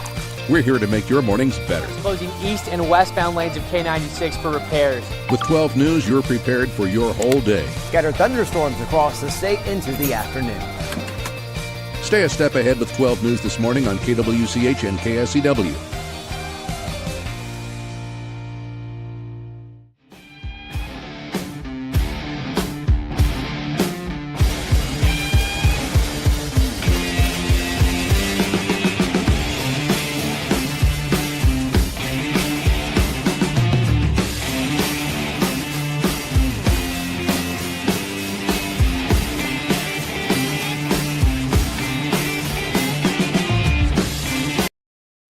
Videos as smoke yourself thin and get confident, stupid. Have you ever wondered why fat parents have fat children? Or why Chinese parents have Chinese children? It's no coincidence. It's because of Wichita's most listened to sports radio, 97.5 and 1240 KFH. This is Sports Daily. It's a strange world. It is a strange world out there. It's a strange world in the world of college sports right now. We're going to try to make some sense of what we've been seeing the last couple days. Taylor Eldridge will join us to help get through the Kenyon Giles announcement for Wichita State. Ryan Gilbert will join us in this hour to take us to Manhattan, get a sense of what's happening for KState football. I do want to get his take on what we saw yesterday now with potentially players currently on NFL rosters coming back to college football, and the courts at least saying that they're allowed to do that. That's coming this hour for you. It's What's on Tap, brought to you by the Wichita Brewing Company, featuring Oztoberfest, the deeply copper-colored German-style brew that'll make you click your heels, grab your stein, follow the copper brick road to the land of Oztoberfest. Wichita Brewing Company, pizza and beer made here. All right, TJ. So last night, Jack Caglione, we don't have a status on him today, which I suppose is good news, but we should get a lineup here pretty quick as they play early. They're optimistic that it's a minor ankle injury, but man, he has been so good that I really hope he's not out for any extended period of time. His average, TJ, I don't know how much you've been kind of dialed into the Royals here lately. Jack Caglione's average is up to, we did get a lineup, so hang tight. But his average is up to around 278 or so. He is not in the lineup today, by the way. They did put that out just in the last few minutes. So no Jack Caglione today with the sore ankle. If you're, I talked about this with Brett. Like, if you're going to sit here and tell me Jack Caglianone's a 278 hitter, look out. 278 hitter as hard as he hits the ball? I agree. That's good with me. It was the same conversation Bruce and I were having about Bobby Witt Jr. all those years ago when he was a rookie. It's like, man, could you imagine if he was like a 270, 280 hitter? He'd be unstoppable. Mm-hmm. And that's where he's gotten to, right? He's right in that range. Same thing for Jack Caglianone. You get a dude that hits the ball as hard as he does at that high a batting average, and good things are going to happen. I really hope this is a short-lived injury. We have no sense of it. What was it? Ankle soreness? Ankle. They called it. Let me go back and see. Right ankle soreness. He left the game. That worries me a little bit. They of course have nothing to play for. But his development is one of the only reasons that the Royals are watchable right now or listenable here on KFH. I hope it's just something minor and he rolled it or something, and they're playing a day game after a night game, and they're just taking a little extra rest here. Yeah, that's it though. I think I know how you feel about this. We gave the front office a very hard time for the way they handled the trade deadline. But the way Noah Cameron's coming on, and if Daniel Lynch can, become a starter, and you've got these young guys in the lineup, and Michael Garcia and Vinny Pasquantino are back, and you can squint. You can squint and say, all right, front office, I don't know that, okay, I get it. I don't agree with it, but you can squint and sort of understand, I think, a little bit. If they do get those starters and they have that kind of starting pitching depth, because Kolek would be 5. There's 5 starters, and then you have Reagan's coming back at some point. Okay, but you better go spend a boatload of money on the bullpen. Mm-hmm. Yeah, I don't know. How many have they won in a row now? 4? 3? They'll have to check that. It's 4, right? It's not only that, but it's just that they've just generally speaking, until the last 2 or 3 innings of games, been playing so much better. Yeah, I think that that's my point, is that we've talked about what is left to do anymore. Like, why are the games even important anymore? Because but again, I don't know. Why are they important anymore? Is just because you watch them and say, well, that looks like a team that would be pretty good next year. Like that, and that's games are important, but individuals' performances in those games are important. Yes. Jack Caglianone looks really good. He looks like he's going to be the real deal. Yeah. What have you made of Daniel Lynch? Have you watched any of it? I know he's stretched it out. He's up to 4 innings in his last start. It's been his best one. The math says he should have 7 more starts if all goes according to plan before the end of this season. I don't know. Do you think he's trying to earn it? Do you think he's trying to prove something, or do you think it's a foregone conclusion that he's going to be in the rotation next year? I mean, it just depends on how much money they want to spend, I guess. That's your cheapest fix, is to just make somebody a starter if it works. But again, it just makes me have a little bit of pause, just because the bullpen's so stinking bad. Well, they have 5. I mean, they have 5 in a rotation with Lynch, even without Reagans, right? Yeah. You're looking at 5. Cameron, the 2 old guys, Lynch and Kolek when he's back. So you still have Marsh to come back you'd think, before the start of next year, and you'd have Reagans to come back at some point during next year. I think you could walk in the door and say, this is our rotation. I mean, you made the financial commitment by not trading Waka or Lugo, essentially. Rick says Kolek and Berger are both out all of next year. I don't think that's the case for Kolek. I don't think Kolek has to be out all of next year.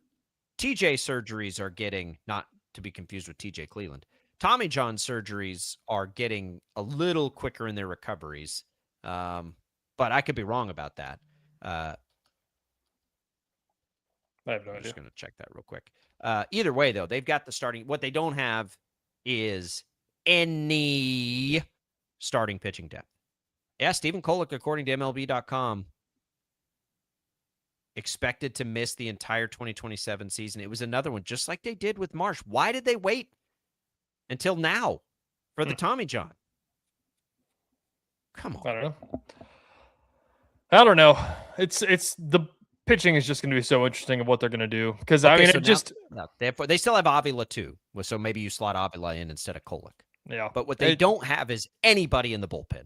I know, and that scares me. I would rather have 4 starters and 1 bad starter than have nobody in the bullpen. 1,000%, which is the Daniel Lynch argument, right? I get it, but that's Luinder Avila, and I think Avila's probably okay.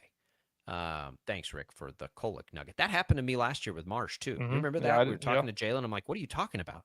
So he didn't have the surgery till October. I was like, "Why? What? Why did they wait so long?" Same thing with Kolek. Why the hell did they wait until now to do the Tommy John? Golly! Just in case. Just in case he needed to come back for a playoff push. I guess they could have done it a long time ago and potentially had him for. When did he go? He went down at least a month ago. Longer than that, I think. Goodness gracious. Roy, is that a thing? Are they misdiagnosing players here? Like, what's happening? Why are we waiting so long on these things? His last start, I'm going to go to his game log and just check. Make sure I'm not crazy. His last start was July 2nd. Why are they waiting until August to have a Tommy John? Have it right then. If it's if you get lucky and it's 11 or 12 month recovery, you could catch him for almost half the season next year. Stupid. Whatever. I'm not a doctor. I only pretend to play one on the radio. You old enough to remember I'm not a... I just stayed at a Holiday Inn Express last night? I kind of get the reference, but no. Oh, yeah. It'd have been... I'm not a doctor, but I did stay at a Holiday Inn Express last night. It's good. That was a really good ad campaign. A really good ad campaign. So we'll see. Bottom line is they got to spend a boatload of money on the bullpen next year. Boatload. You're talking, you hope Ursig can come back? I don't know what in the world's going on with Carlos Estevez. Maybe last year. By the way, speaking of bullpen, didn't Carlos Duran pitch the other day? Carlos Duran? It sounded like he did pretty good. Yeah, he gave up a hit, I think, but gave him a clean inning otherwise. And I think the Royals are bound and obligated. He didn't pitch last night, did he? I didn't even look. To get him in as many games as they can. I don't even care what the situation is. And maybe see if any of these other guys, he's, of course, one of the guys they traded for. He was the Bubas see if they can get any of these others in there. He did not pitch last night. Kimbrel did, though. Kimbrel gave him a clean inning. Why not? Like, call 2 or 3 of them up. Let's see if any of them can be bullpen guys. And there's also the chance, too, that some of those guys who are starters at the moment they were traded for could be a starting pitcher for them. They've had pretty good luck with that. Nobody paying any attention to, some of the moves they've made, but some of them have been pretty good. Kolek, perfect example. Now, of course, he's hurt.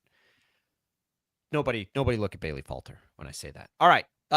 When we come back, Taylor Eldridge, the news of yesterday was Kenyon Giles is back with the Shockers. Shocking news. Not that it was totally unexpected, but the timing of it is shocking. What does Taylor make of the timing of it? And Taylor will be able to help better answer a lot of the questions coming in on what might a rotation look like with this group now. That's next for you on Sports Daily. Don't go away. Royal Blue runs... Lightning, hail, tornadoes, flooding. It's the worst of severe weather, and it's coming. Spring brings warmer temperatures, but also dangerous weather conditions. Stay up to date day or night with the Storm Team 12 weather app. You'll get accurate forecasts so you can plan ahead and stay safe, no matter the weather. Download the Storm Team 12 weather app, brought to you by Stutzman's Greenhouse. The future of television has arrived. Next Gen TV is here with stunning video, movie theater quality sound, enhanced voice clarity, and interactive features, all upgradable for the future. Learn more at watchnextgentv.com.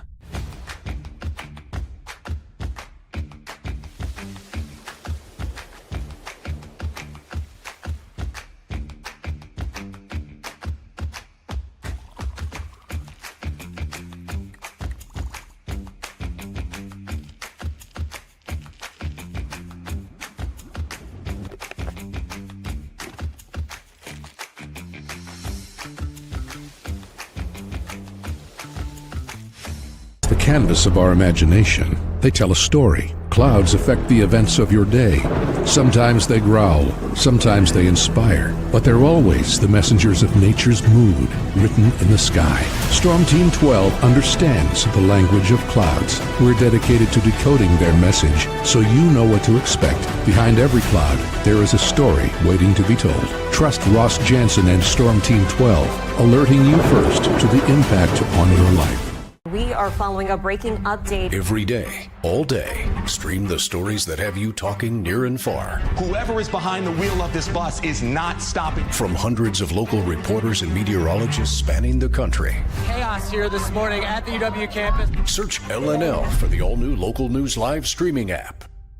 Odyssey is one of the most influential audio and entertainment brands in the nation. You already know Odyssey's iconic local radio brands in Wichita. But did you know Odyssey has the country's best collection of music, news, and sports brands? Odyssey is also a premium podcast creator, major event producer, and digital innovator. Odyssey brings people together across the country and right here in Wichita. Odyssey also delivers meaningful radio and digital audio results. Find out our story and impact at odysseyinc.com/Wichita. Make yourself known now. 31001 in traffic pursuit. Oh my God, here. Investigate TV Plus begins with real people. We investigate stories that impact you. And inspire change every day. Something is broken. Real problems. Why are they hiding it? And real solutions. My daughter was dying in front of me. What was your reaction when he said that? Investigate TV Plus, weekdays at 3:30 p.m. on KWCH. Sometimes people tell us, I don't get it, it's just tea. But let me tell you, we are so much more than just tea. With 20 plus flavors of sweet and unsweet iced tea, the possibilities are endless. Come on in and try them all for free to find your favorite or get us on the go for your busy lifestyle. And don't miss happy hour every day. So the next time someone tells you it's just tea, tell them to come by and find out why we say, drink tea, be happy. Jim Rome here, lighting up your afternoons on The Jim Rome Show. Catch me starting at 2 on Wichita's #1 sports radio, Kansas Fan Headquarters, 97.5 and 1240 KFH.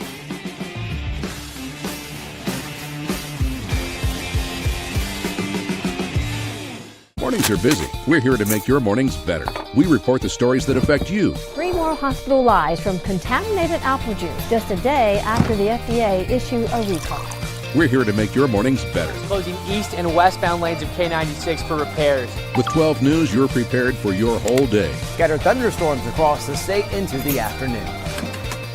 Stay a step ahead with 12 News this morning on KWCH and KSCW.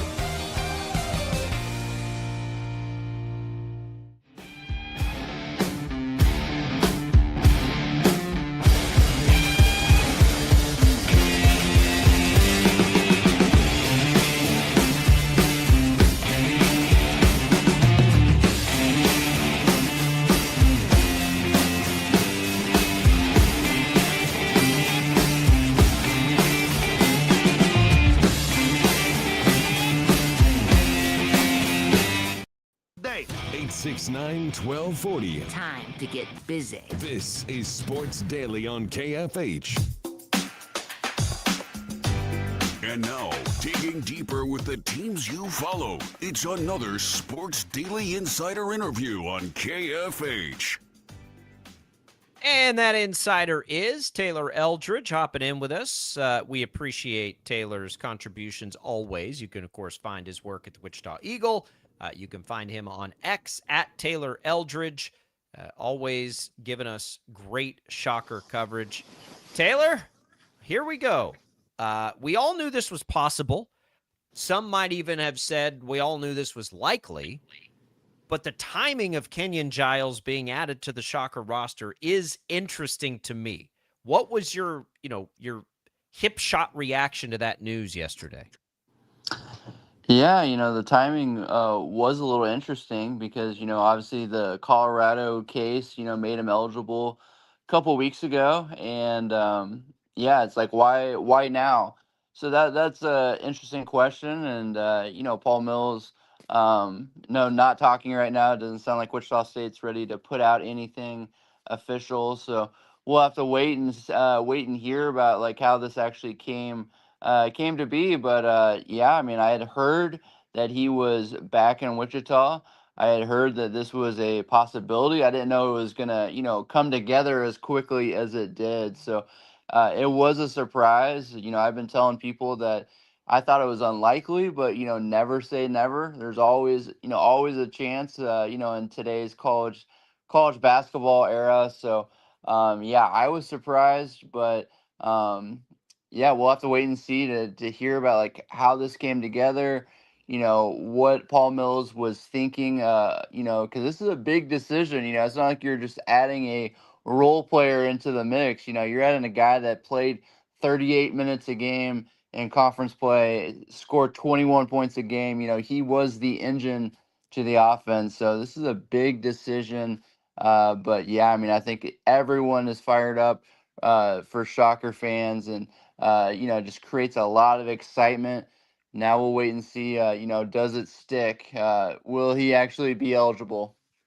So that leads into the next part of this, Taylor, is that as you were talking about, there's multiple parts moving for something like this to happen. One, it's will he be eligible? We still don't know that for sure set in stone that he will be eligible. So there's a risk in that. There's the risk in adding a player to your roster that's already full with 15 players. There's the risk of adding a player that really needs the ball in his hands to thrive to a team that was already full. But I think as you look at it as Paul Mills, as Wichita State, you just say, it's Kenyon Giles. We'll figure the rest of it out. Is that kind of just the vote of confidence in it? I think so. Yeah, this team, with KG, it has a chance to be really special. And it is interesting though because you look at the roster that Paul Mills had built. He had really built it to be, thrive in like the post KG era. Where you don't have to rely so much on one player. He goes out and gets a Jahari Long, goes out and gets a Jordan Freisen. And you'd heard stories from the summer how Dylan Batee and T.J. Williams, Will Berg, guys like that are having great summers, and they're ready to take that next step and take a little bit more ownership of the offense. So this is definitely a huge game changer for Wichita State because, like I said, it's a high usage player. And it's a guy that, I mean, he was taking, I think, 18 shots a game. So it's interesting. I just wrote a story this morning on Kansas.com. Kind of looking at, if you look at just 40 minutes at shooting guard, KG played 38 minutes a game last year in conference play. I don't think he's gonna have to do that again this year. But still, if he plays 33, 34 minutes, that's a lot. That's a big chunk coming away from somebody's minutes and somebody's shots. So it's going to be a delicate mix. That's why Paul Mills gets paid the big bucks. But as I wrote in that story, that's a good problem to have. When you feel like you have this many good players, it feels like WSU is positioned about as well as they have been since maybe even the Greg Marshall days. So I think everyone is excited. And like you said, it's Kenyon Giles. We'll figure it out. You add him to the roster. We'll figure out the rest later. Kenyon Giles, Taylor Eldridge talking. You can read Taylor's article right now at the Wichita Eagle. He had all those minutes, but they do lose, a lot. Karan Boyd was almost 34 minutes a game. Kendall was another 17. Core was another 17. Valencia, when he played, averaged 13. There are still a lot of minutes. I think it's interesting because one of the things to my eye that the Shockers began to do a nice job of was learn how to be good offensively or at least efficient, even in the games where Giles didn't shoot the lights out, which happened, quite a bit over the course of the season. Now, when he's hot, he's hot. You let him go. But in those other games, maybe it just raises up the floor of the offense a little bit for the games where he's not going to, shoot 6 of 15 from 3 or whatever. And they can be a better offensive team in those games. Yeah, that's why Mills went into the portal and got a guy like Long and Freisen and guys that can really create and also shoot it. That it can space the floor a little bit better. So yeah, this is a different team, even though it's mostly the same. With the players, I think 11 guys would be coming back from last year's roster, but the guys on the ball, it would definitely look different than the team that KG was such a big part of last season. So an ideal world, I think you don't have to have Kenyon Giles play 35 plus minutes. You don't have to have him take 18 shots a game. You can maybe dial that down and look for him to be even more efficient in his shots, where you don't have to shoot those 25 footers, contested. Because last year, WSU, KG was so efficient, it was still a good shot. And then even when he missed, they were such a good offensive rebounding team that it worked out a lot. Like you said, even when he didn't shoot well, they were able to retrieve so many of those misses that the offense was still able to stay afloat. And I think with this year's team, you could ask him, he's still, you don't want to take away what makes him great. He's still going to be aggressive, still going to hunt shots, but I think you can be a little more selective, and that's going to be the balance that'll be interesting to see if this thing comes to fruition. Maybe KG only takes 14 or 15 shots, but he still averages, in the teens because his efficiency goes up and he's able to shoot better 3-pointers and, work off the ball a little bit more. So that's going to be interesting to see. But man, that guard rotation, the 1, 2, 3, it is a pretty crowded rotation now. And, I thought it was already, they were already set up pretty well before this. And now you throw in, like I said, if he plays 33, 34, 35 minutes, that's got to come from somewhere. So that will be interesting to see how that works out. I think they can roll out an all point guard lineup now and put TJ Williams at center and see what that looks like. Taylor, the next big step of this, seeing as if it went through, the NCAA appeal doesn't happen and he does play next year, is what has to happen on the roster is the biggest question that I think that we're all wondering how they do this. I brought up earlier in the show that we saw the headlines that the NCAA said about the ghost transfers, that if you had one of those, but he's not, he obviously went back to Wichita State. But just for an example, there was also the thing about, making room for players that had exhausted their eligibility coming back. Is there something that Wichita State's going to have to think about if there will be ramifications for adding a fifth-year player from the NCAA that they'll try to do? Are they going to have to, cut somebody, for lack of better terms, to add a player to the roster? What has to happen for that? Yeah, I think everyone's kind of in the dark on that. And, with WSU declining to comment on it yesterday when the news broke, we're kind of, I don't even know if they know. I don't know if, teams actually know right now, until the dust settles. So I think it's kind of a wait and see game.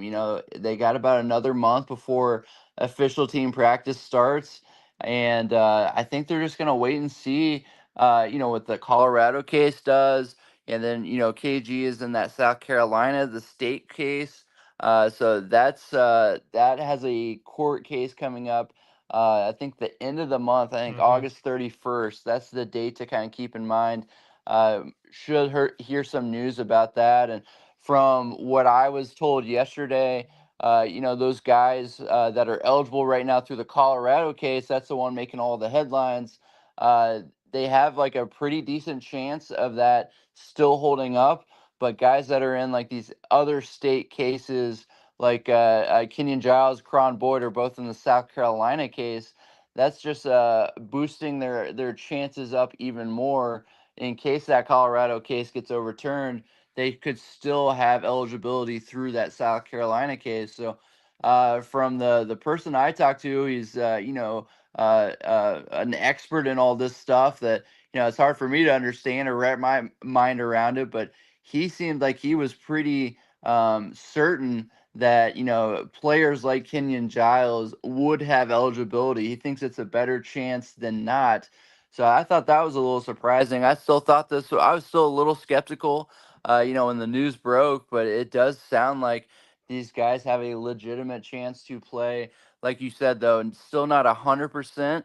And also, like you said, we don't know what's going to happen with that roster limit because, I don't, WSU's not talking and it's unclear, if they're going to have to make room for this. I did a little digging. There is like some exemptions into that, but from what I could tell, I don't think WSU has anyone on the roster that would be, one of those exemptions to counting toward the 15 players. So, yeah, I mean, there's just a lot of still up in the air.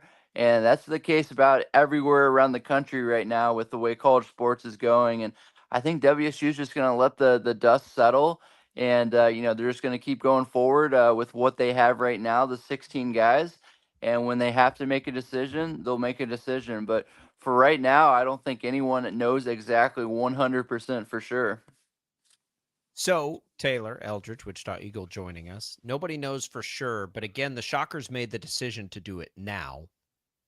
I at minimum, what I infer from that is they don't fear any sort of punishment if something else happened in the courts. Do you think that's a fair statement? I don't know why else they'd do it now unless they feel confident that if something changed, they could just say, okay, fine, now Kenyon Giles isn't on the team, and then they don't face any consequences for that, which the NCAA has sort of had veiled threats out there with all these cases of like, you better be careful here. That's the part that surprises me, I think, the most about the timing. Yeah, you're right. It's such a weird situation, and yeah, I mean, I don't know how much of the news was Wichita State's decision because it kind of gets it looked like KG's agent kind of put it out there in the ether, so I think Wichita State had to kind of act fast and couldn't. I think they wanted to wait a little bit longer before this was it got out there, but yeah, I mean it is interesting that it came out now, the week that school starts on Monday. So I had heard that, like I said, I had heard he'd been back in Wichita. He was practicing at Coke Arena, so it was not something that came together like all of a sudden, but it was still interesting. I had heard they were working toward this, but like you said, I thought they were going to kind of wait and see and maybe take their time to announce this officially. But the news got out there yesterday, and they confirmed it. So it is interesting, and yeah, I mean it's going to be an interesting month to see how this plays out. Because I'm curious, what do they have to do? If they have to get to 15, because now you're asking someone that spent all summer with you, that's been with you, since the start, to take another position would be my guess. But we'll have to wait and see if that's actually what happens. Maybe they can get creative. Maybe something else happens where they don't have to ask that, and it kind of works itself out. So yeah, I mean, I think right now we don't have a lot of answers, but maybe in the next couple weeks, with that court case on August 31st, that could provide some answers. So yeah, I mean, right now it's a little frustrating because people are in the dark. They want all the answers right now, but I think we're just gonna have to wait and see, and when the dust kind of settles on this stuff. It's so insane that you can add players to your roster 4 days after classes starts in a collegiate athletic sport. But that's the world that we live in. Taylor, there's been talk about now that he's back, they were already going to be the conference favorites, and then you add a conference first teamer back onto the roster.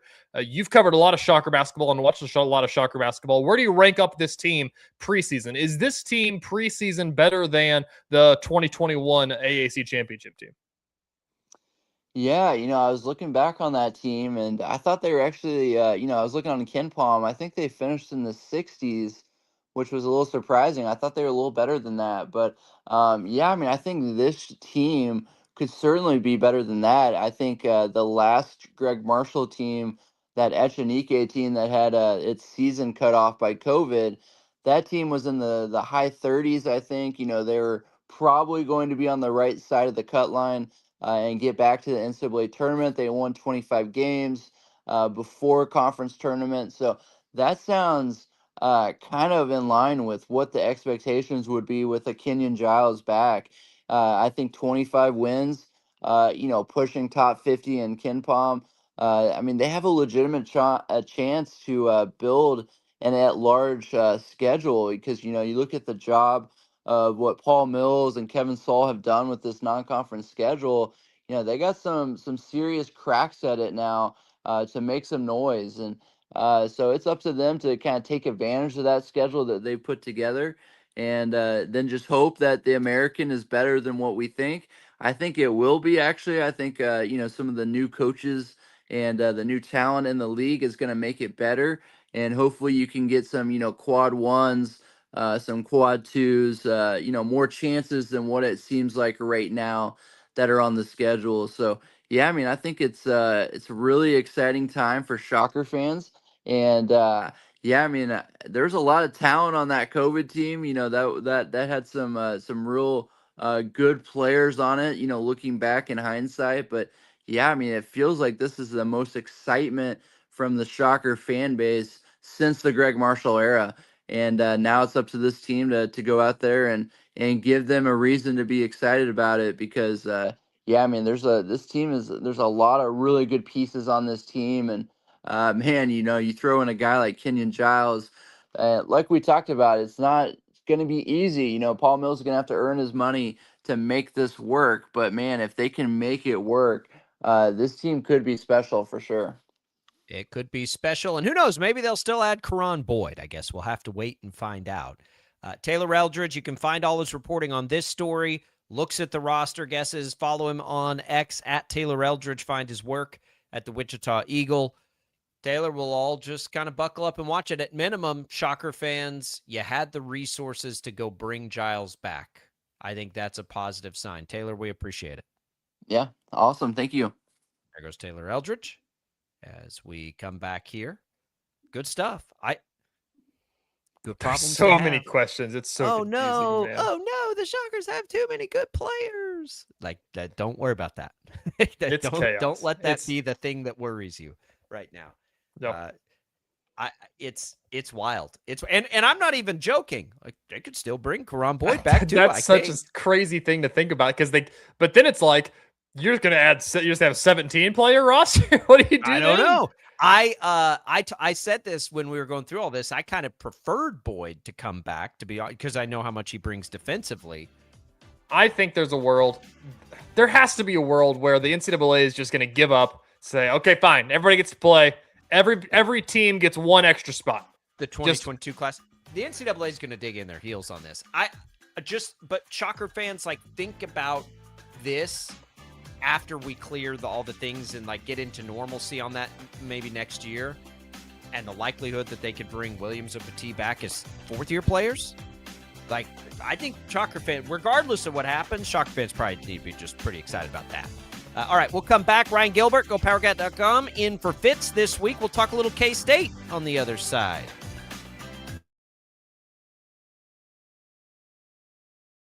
Lightning, hail, tornadoes, flooding.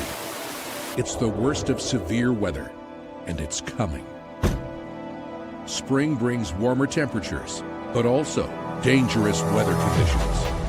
Stay up to date day or night with the Storm Team 12 weather app. You'll get accurate forecasts, so you can plan ahead and stay safe, no matter the weather. Download the Storm Team 12 weather app, brought to you by Stutzman's Greenhouse. The future of television has arrived. Next Gen TV is here with stunning video, movie theater quality sound, enhanced voice clarity, and interactive features, all upgradable for the future. Learn more at watchnextgentv.com.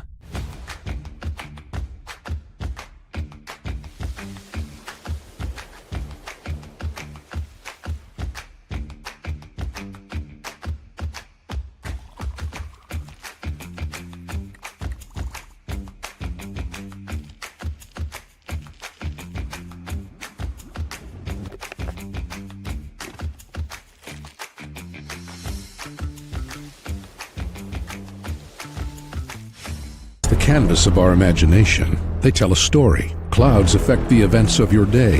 Sometimes they growl, sometimes they inspire, but they're always the messengers of nature's mood, written in the sky. Storm Team 12 understands the language of clouds. We're dedicated to decoding their message, so you know what to expect. Behind every cloud, there is a story waiting to be told. Trust Ross Jansen and Storm Team 12, alerting you first to the impact on your life. We are following a breaking update. Every day, all day, Stream the stories that have you talking near and far. Whoever is behind the wheel of this bus is not stopping. From hundreds of local reporters and meteorologists spanning the country. Chaos here this morning at the UW campus. Search LNL for the all-new Local News Live streaming app. Odyssey is one of the most influential audio and entertainment brands in the nation. You already know Odyssey's iconic local radio brands in Wichita. But did you know Odyssey has the country's best collection of music, news, and sports brands? Odyssey is also a premium podcast creator, major event producer, and digital innovator. Odyssey brings people together across the country and right here in Wichita. Odyssey also delivers meaningful radio and digital audio results. Find out our story and impact at odysseyinc.com/Wichita. Make yourself known now. 8310 in traffic pursuit. Oh my God, here. Investigate TV Plus begins with real people. We investigate stories that impact you. And inspire change every day. Something is broken. Real problems. Why are they hiding it? And real solutions. My daughter was dying in front of me. What was your reaction when he said that? Investigate TV Plus, weekdays at 3:30 p.m. on KWCH. Sometimes people tell us, I don't get it, it's just tea. But let me tell you, we are so much more than just tea. With 20 plus flavors of sweet and unsweet iced tea, the possibilities are endless. Come on in and try them all for free to find your favorite or get us on the go for your busy lifestyle. And don't miss happy hour every day. So the next time someone tells you it's just tea, tell them to come by and find out why we say drink tea, be happy. Jim Rome here, lighting up your afternoons on The Jim Rome Show. Catch me starting at 2 on Wichita's #1 sports radio, Kansas Fan Headquarters, 97.5 and 1240 KFH.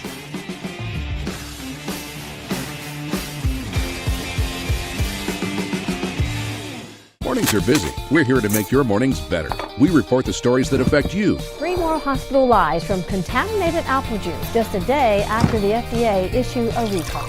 We're here to make your mornings better. Closing east and westbound lanes of K96 for repairs. With 12 News, you're prepared for your whole day. Scattered thunderstorms across the state into the afternoon. Stay a step ahead with 12 News this morning on KWCH and KSCW.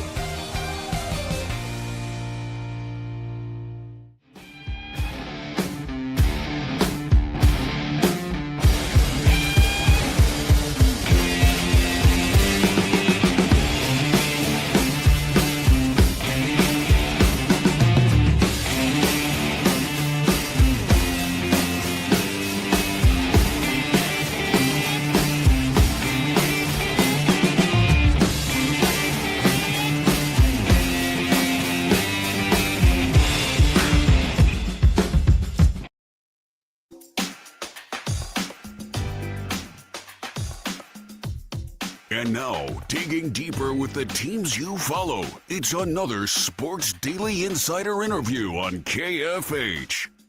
And we welcome you back in here. Welcoming in Ryan Gilbert again to the show. In for Fitz today. Go powercat.com. Ryan, welcome. How are you? You ready for this thing? Let's go. Can we Yeah, discuss good morning, what we did gentlemen. here? I hope I'm half as good as Fitz could ever be on this show, guys. You'll do great. We know it. The top of everybody's mind, it is jersey patch season, and KState gets their second patch now.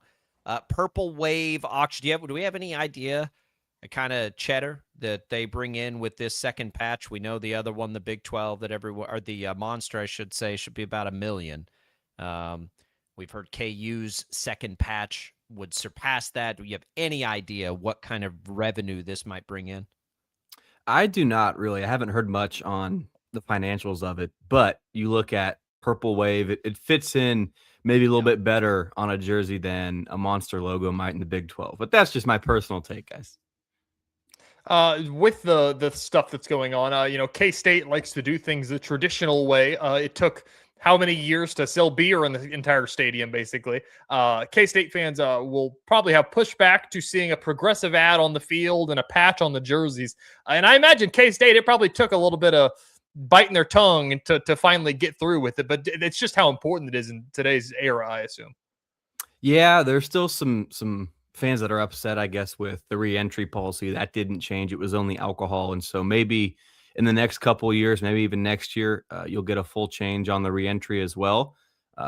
But it's great that maybe some fans won't be leaving their seats to go out to the parking lot and drink. But if you still can, I'm not a fan. I can't speak, but yeah, I guess this is a step in the right direction for some. I'm sure there's other that have pushback, but yeah, a lot of changes here, a lot of stuff in this new world, guys.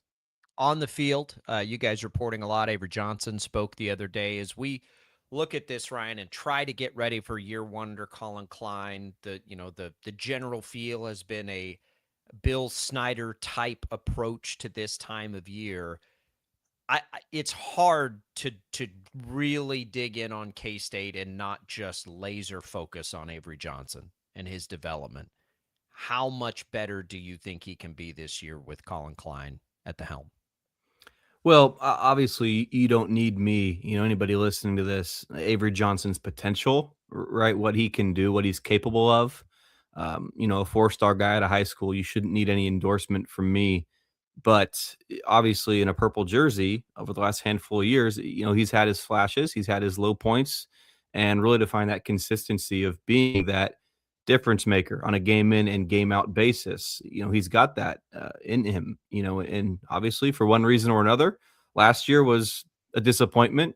2024 had its ups and downs, but there's a lot more that Johnson can show. And, Matt Wells, offensive coordinator last year, that system wasn't exactly great for Avery Johnson. Now, Colin Klein is, as a player, Colin was a lot different, probably a little more tougher, physical, hard-nosed as a runner, whereas Avery Johnson uses that speed, that elusiveness. But we talked with Avery on Tuesday, and you just look at him, he looks like a bigger guy. He looks more physically mature.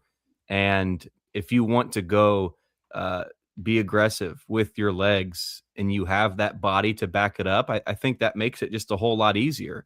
Now, if injuries are in the back of your mind, I don't want to take this run here, I don't want to get hurt, then you start overthinking stuff. And when you're not playing with that gut instinct that good athletes have, you lose your fastball. And I think Avery kind of got in his own head, whatever that reason was, whether he wanted to preserve his own body, whether he was told that by somebody, who knows? But if you can get back to just playing football and just having fun on the field, like when Avery Johnson was in high school out in that area, guys, he was having fun. And I think you can let the pressure get to you a little bit, but seems like this new coaching staff's gotten Avery well, and he's back for a reason. It was not at all a guarantee for Avery to come back, but when Colin Klein is back in the Little Apple, I think Avery's decision got a lot easier, guys. Yeah, Gills, you talked about the coaching staff is going to be different this upcoming year, and it could, suit his game better. But I also think that, since they won the Big 12, you look at the offensive pieces not named Jace Brown or Ben Sinnott or a running back, basically. There hasn't really been a ton. Do you think that the roster is going to fit, Avery's game, whatever they end up doing with what the offensive scheme is?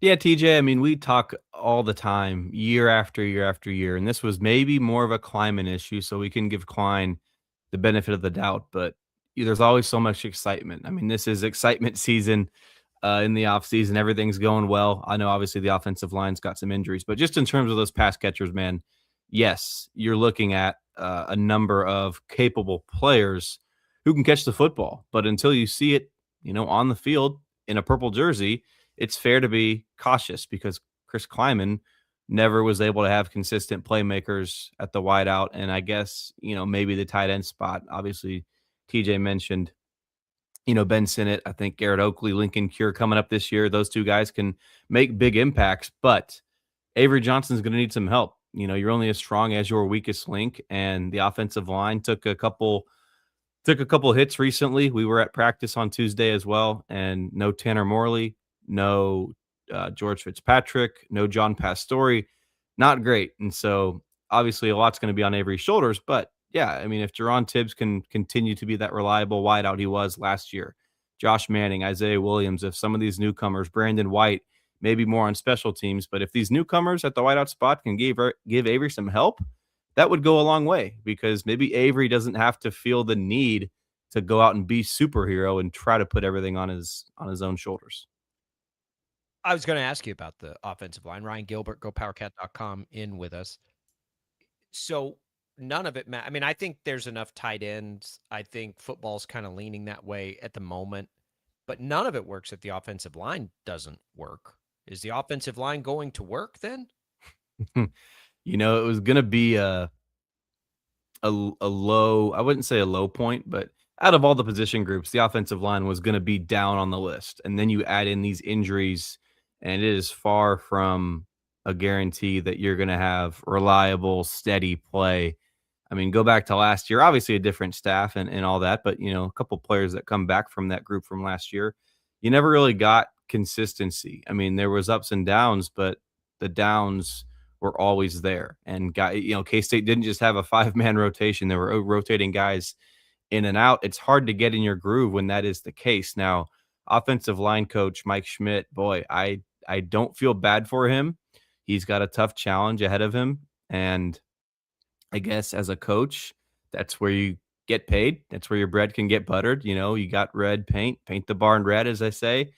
But, you know, it doesn't sound good for John Pastore at all. I haven't been able to confirm anything like that, but I'd be surprised if it's not a very bad issue for John Pastore. I think Tanner Morley is maybe more like week to week is what we're hearing. So maybe after the first couple of weeks, you might get him back.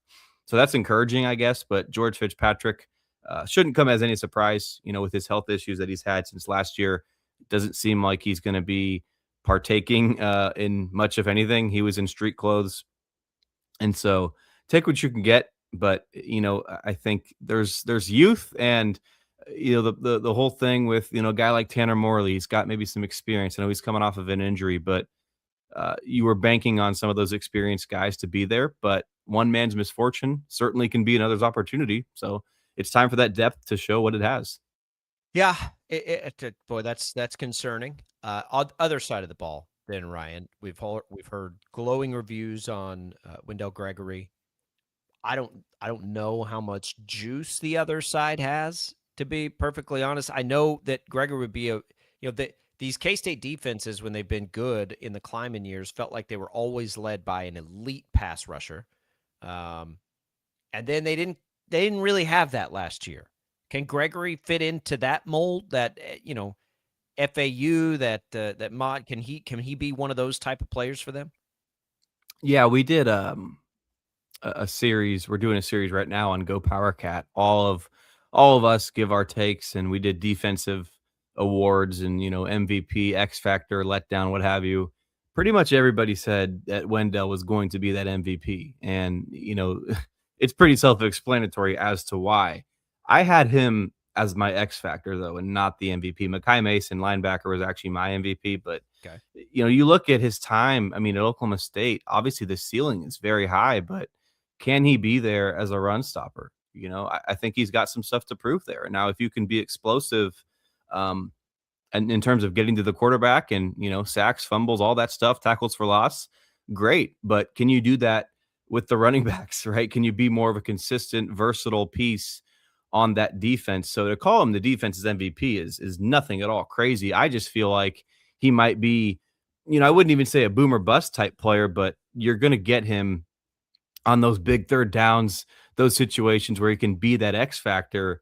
However, consistently, I think there's still more to prove. You look at his stats at Oklahoma State, like nothing blows you away per se. You're basing it, maybe his preseason hype is a little bit more based off of potential and where his arrow is pointing. But I think the ceiling is very high for him. I just think I'd proceed with, I guess, a little bit more caution than I feel like everybody else is viewing Wendell. Yeah. One more for me, Ryan, here for you. Guys in your world follow this stuff so well. Recruiting wise, it does feel like some of the Klein energy from some of the recruiting wins when he was assistant is really leaking back into things. Is he and his staff out there winning consistently in the recruiting world right now? Yeah. I don't know if they're getting, you know, a 5-star that is between Alabama or Kansas State, but they're obviously going all in on recruiting, and just some of the stuff you hear taking them out for a boat ride on the lakes nearby, stuff like that. That's not a shot. This is not a shot at all at the previous staff, but this is stuff we're not used to in Manhattan. They're going all out. We were at practice, like I said, on Tuesday. That's got nothing to do with recruiting, obviously, but very focused, very serious. Everything's so intentional, and that permeates on the field, off the field, recruiting, you name it. So, yeah, recruiting's been encouraging. And yeah, we'll see. Avery Johnson's, there's a lot of guys with connections here to Klein and a couple other these assistants that stuck around as well. Ryan Gilbert, managing editor, gopowercat.com. Go find all their great work there. You can find Ryan on X at Ryan Gilbert _ everything K-State football, everything K-State basketball. We didn't even get into the madness of guys trying to come back to college football. A conversation for another day. Ryan, we appreciate it. Good luck with the season if we don't talk to you before then, and we'll just count down the days here. Yeah, appreciate you having me on. Thank you. There goes Ryan Gilbert. Oh, man, what a day. What a day. That does it for us today. Royals baseball, again, coming up here in just about an hour and a half. 12:30, coverage begins. It'll be like a 1:10, I think, first pitch for the Royals. No Cags. A reminder on that note, he is out with the sore ankle he left the game with yesterday. Dan Patrick takes you there at 11 o'clock until we get to that point. Thanks, everybody, for being in. Thanks to TJ for filling in for Brady today. We'll have it all covered for you again tomorrow. Jalen Thompson in, our Royals insider, and much more fun on a Friday as we get you ready for the weekend. Thoughts on the Chiefs preseason. We'll have all kinds of good stuff for you. For Max, for TJ, thanks to Taylor Eldridge and Ryan Gilbert, I'm Jacob. We'll see you tomorrow.